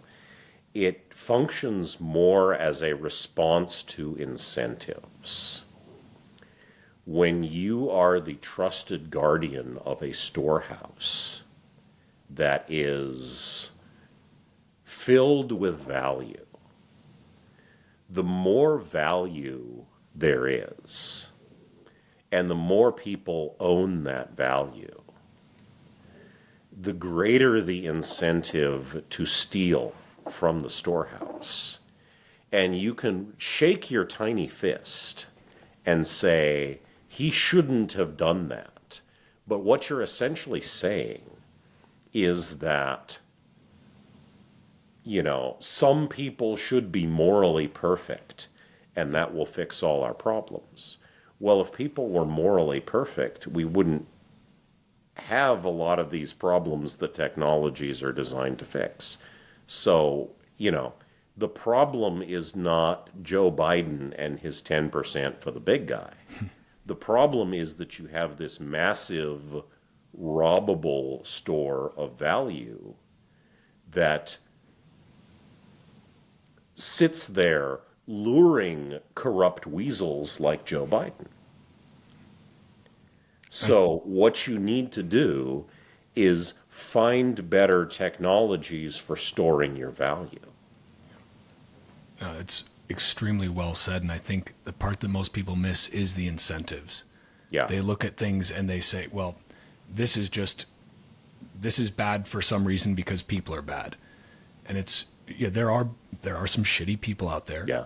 But there are also good people who do shitty things because the incentives are structured in such a way to make them choose them. The good people vastly outnumber Yeah. the bad people, because if that were not true, there would not be a civilization.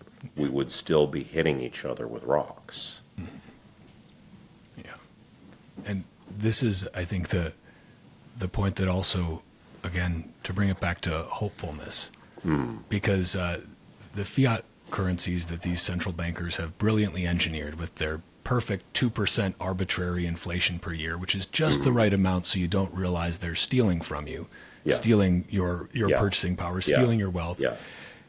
People are starting to see through this also. The deception is starting to fail. The veil is coming down because no matter how much you lie to somebody and say, look, everything's great. Look, inflation year over year is coming down. It doesn't matter, because when they fill up their gas tank and go to the grocery store and buy their meat and eggs and milk, they say, this is more expensive and I can't afford it. Yeah. So people start saying, I don't believe your bullshit and I want the truth. Yeah. And they start searching for truth. And once they start that process of looking for what is the real story here versus the one I'm being fed, they start to find that there are some alternatives out there that these guys don't control, that I can freely opt into. Again, back to voluntary cooperation. And it's going to take a long time. Yes. It is going to take a long time, because despite what some over-enthusiastic people in the Bitcoin community say, there is no such thing as real absolute value. It's all a measure of how many fucks people give. And they say, well, the value of Bitcoin fluctuates wildly. Well, that's because people's confidence in Bitcoin fluctuates wildly. And the goal for that is for confidence in cryptocurrencies to eventually grow, and the value to eventually level out.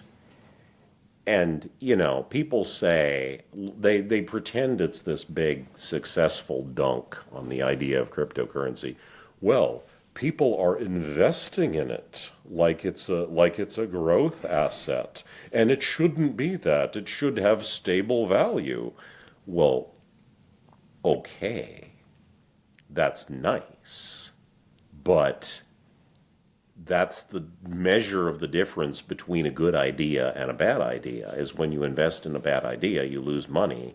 And when you invest in a good idea, you gain money. And, eventually, when you have a fixed amount of any given cryptocurrency, and when the last Bitcoin has been mined, and there's no more, because that is a thing. 2140, thereabouts. Just to make it clear, that is a thing. That will happen. When the last one has been mined, you will have whatever percentage of market penetration Bitcoin represents. Like, say it represents 20% of the economy. Then as the economy continues to grow, you will have this fixed amount of Bitcoin representing that 20% of the economy. I don't So I then don't you think people have a understand scarcity. deflationary currency where your money gradually buys more and more, and things gradually get cheaper and cheaper. Because now all of the value of people discovering cheaper and cheaper ways to do things is returned to the holders of currency rather than being absorbed by the issuers of currency. That is extremely well put, because I think what people fail to realize, and to bring it all back to technology is naturally deflationary.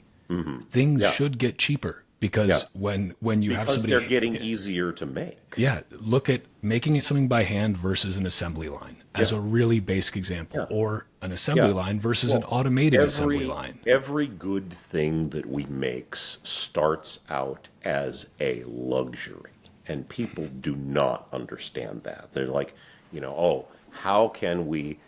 Why are you selling these luxury goods to the rich? Well, that's a stage in the life cycle of a product. And Elon Musk, for example, was very smart about this.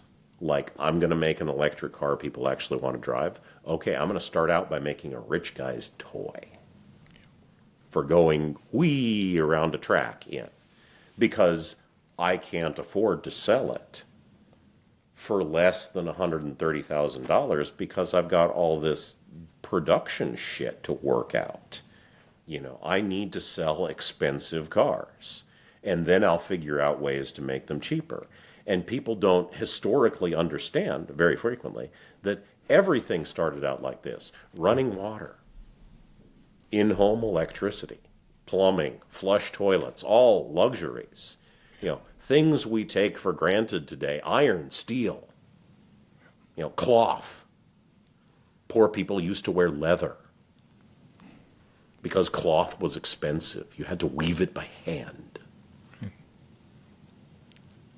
And that's it's something that's difficult for people to grasp. And I liked how you made the point in the book as well about that as Yeah. as part of an argument, but it was Yes. really well put Yes. there. Yeah. And I wanna shift a little bit away from money, but toward more the technology side, because it still has to do with money, because it all does, right? And talking about incredibly deflationary forces of technology. Yeah. AI is something that plays without going into too much detail, because I encourage everybody to read Theft of Fire. I enjoyed the living hell out of it, and I think you will too. Yeah, well, you AI don't is need something to you talk worry about a too lot. much about spoilers that there's an AI character. There because is an she's- AI character. She's on the cover. Yes. She doesn't Okay. show up for a while, but she's on the cover. You will run into her eventually.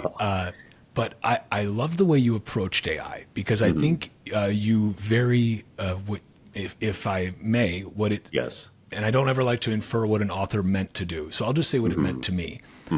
It felt like it was a very poignant rebuke, both of the people who say that AI is not going to be what people think it is, and it's going to be kind of it's all kind of crap, and it's not really going to go anywhere. But it's also a stinging rebuke of those who say that AGI is going to be here next year, and And it's going going to turn us all into paper clips. Yep, and you managed to kind of dance on that line a little bit. Yeah. And that's Yeah. how it felt Well, to me anyway. Can you okay. talk about that a little bit, and what So your I thoughts don't- are on AI? There is no message. Yep. The purpose of Theft of Fire isn't to convince you of anything. It's to give you some things to think about and a story to enjoy. So, orbital space, the universe, doesn't have opinions. Characters within it have opinions. But I'll tell you something I wanted to do with that story. And that there's a thing in science fiction where almost every AI character falls into one of two tropes.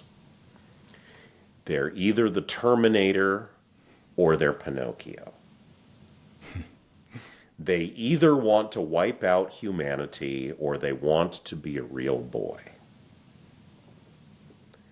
And I wanted to create an AI character that was neither. And I think that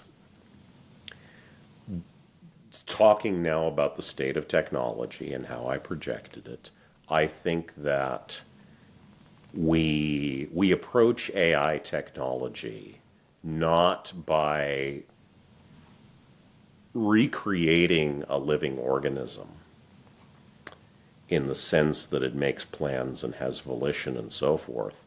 What we do is we pick off the heap little tasks that human beings can do, like drive a car or play chess or use language or do art. And we throw a whole bunch of clock cycles at finding a way to do that.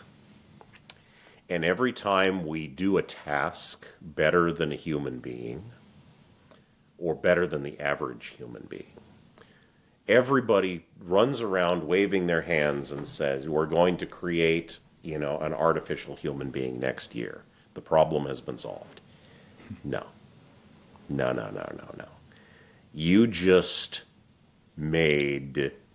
you looked at a human being, which is the machine that has the capacity to learn tasks and can do things, and you replicated one capability that a human being can learn.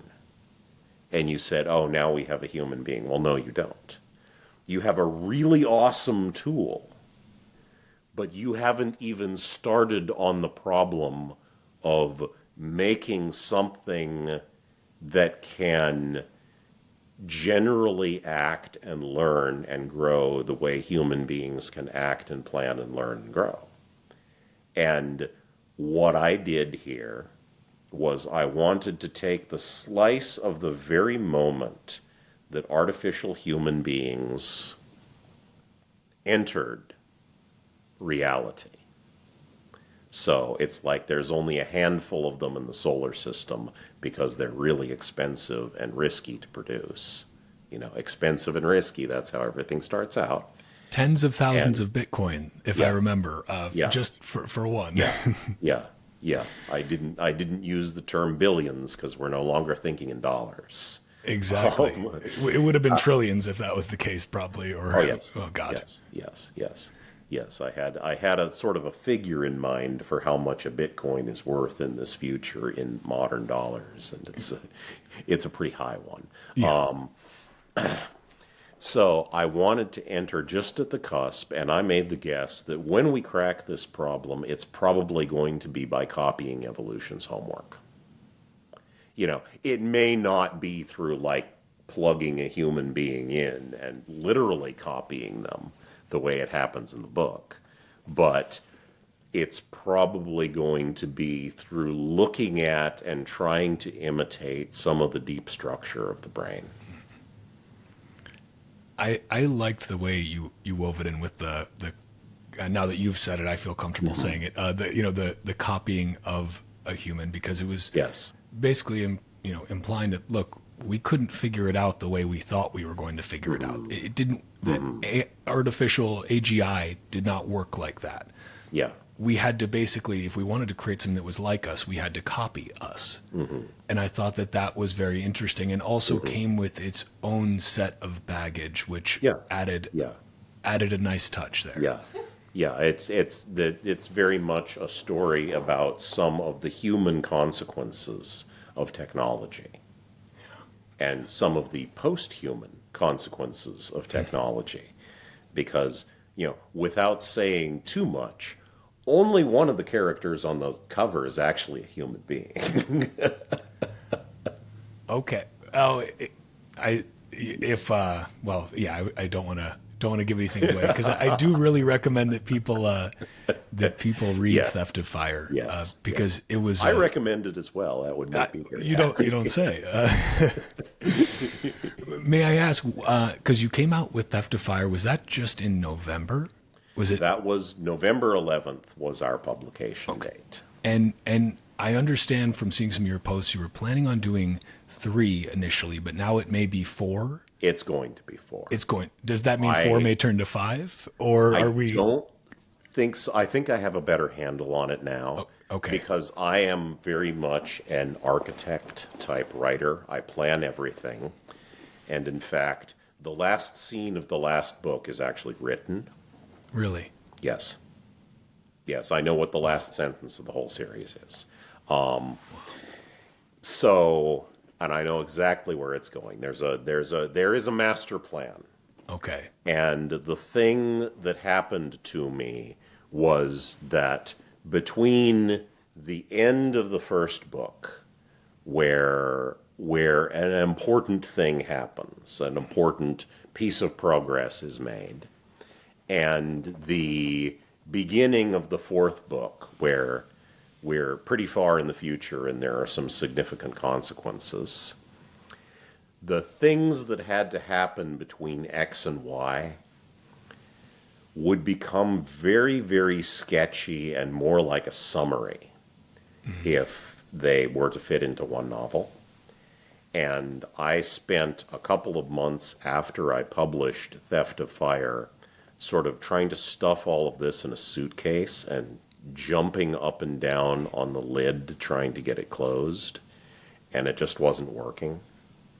So, like in late December, I realized this, and I said, okay, I'm going to spend the first couple of weeks of January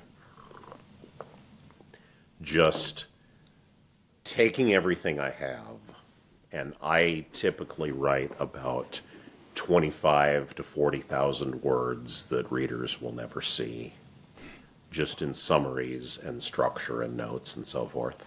I'm going to take what I have, and I'm going to spend a couple of weeks splitting this into 2 books. And that's not just a matter of chopping it in the middle, because every book has to have a satisfying narrative arc. So there has to be an intermediate conclusion between these 2 books, which I've got to find to go somewhere in the middle. And now I've kind of got a handle on that. And I'm starting to make progress on the second book, which adds an additional viewpoint character. So that's a little bit of a new complication. But I'm just starting to okay, I lost some progress there because it got moved to the third book, and it'll help me eventually. But it's okay, now I've got the task sort of cut down to a manageable portion, and I'm starting to churn on that and get things going.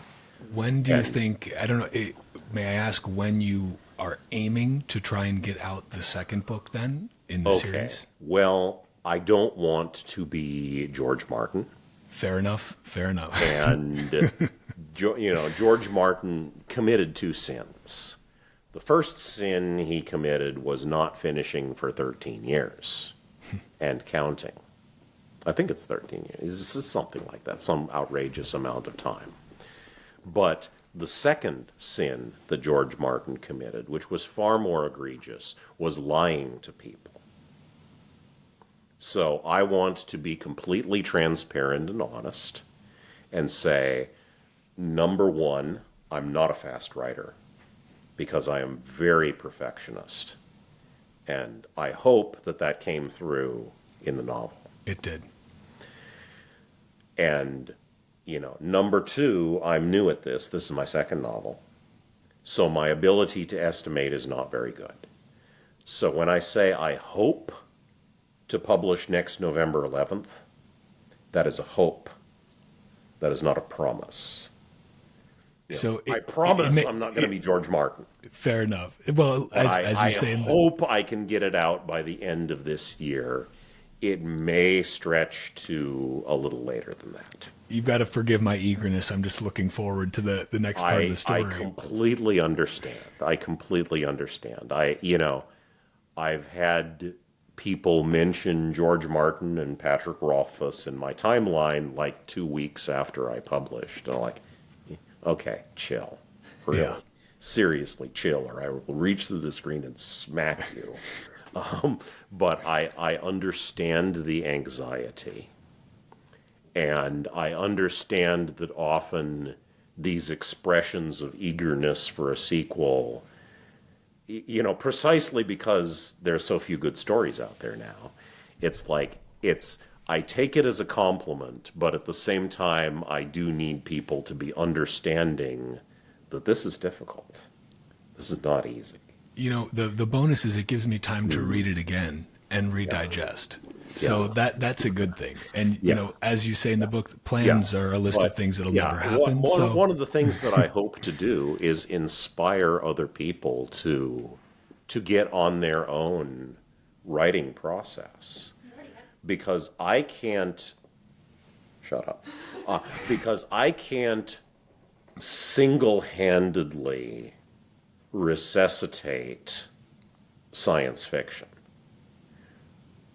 Tradpub has been ideologically captured and burned down, fell over, and sank into the swamp. I can't replace that all by myself. And with the few other writers there are out there who got their careers launched before Tradpub burned down, fell over, and sank into the swamp. So, I can produce maybe one novel a year once I hit my stride. Unless you read one novel a year, I'm not enough. There have to be more people doing this. I'm just trying to be part of the solution. Yeah. Well, I would highly recommend. I know we're hitting time here, and time is scarce, much like Bitcoin. So I want to be conscious of yours. Yes, but we've been going for like 2 hours, haven't we? It flew right by, and I've got to say, I enjoyed the hell out of this. This has been a fun conversation. I feel like we could probably go a lot longer, but again, my voice would completely give out. Which just means we'll have to have a check-in again in the future if you're game for it. To.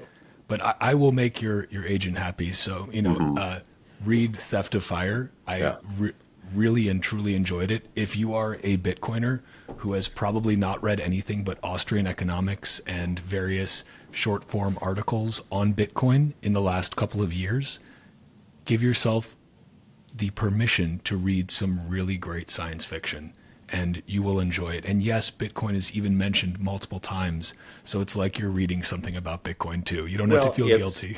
It's a vision of the kind of future that the people who are into Bitcoin want to see. Yeah. It's a vision of the kind of future where we've stopped sitting around whining about carbon emissions and economic inequality and actually decided to build something again. I think a lot of Bitcoiners are going to very much identify with that message. And, I just realized, Devon, I need to talk to you again because there was a whole other thread I wanted to pick on about something you said recently about science fiction, real science fiction being essentially libertarian. Oh, yes. Which I thought was really interesting. But we'll just we'll leave that for next time. We'll have to save that for the sequel. Before we cut out then, DevonEriksen.com. I will include links in the show notes. You can find the book Theft of Fire on Amazon. It's where I bought mine. Anywhere else you would like to send people? I'll include your Twitter as well. No, pretty much. Twitter is really the place to engage with me. And, where to buy is pretty much wherever you prefer to buy, because I tried to be as widely available as possible. I don't like to dictate to people the format or the platform that they purchase on.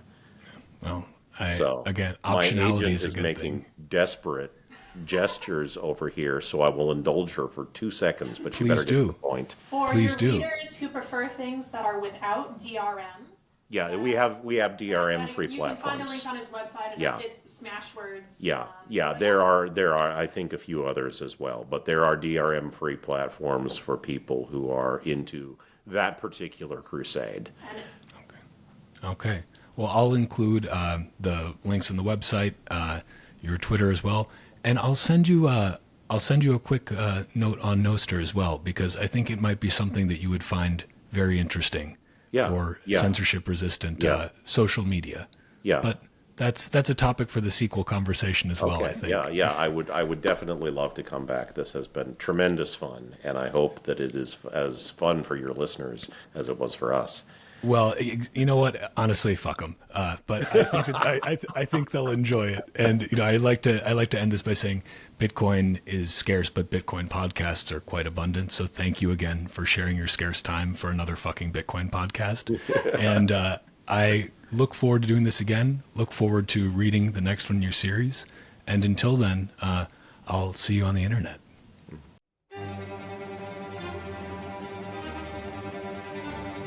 And that's a wrap on this Bitcoin Talk episode of the Bitcoin Podcast. If you are a Bitcoin-only company interested in sponsoring another fucking Bitcoin podcast, head to bitcoinpodcast.net or hit me up on social media. On Nostr, head to primal.net/Walker. And on Twitter, search for @WalkerAmerica or @TitcoinPodcast. You can also watch the video version of this show on X or on YouTube by going to youtube.com/@WalkerAmerica or Rumble by searching for @WalkerAmerica. Bitcoin is scarce. There will only ever be 21 million. But Bitcoin podcasts are abundant. So thank you for spending your scarce time to listen to another fucking Bitcoin podcast. Until next time, stay free.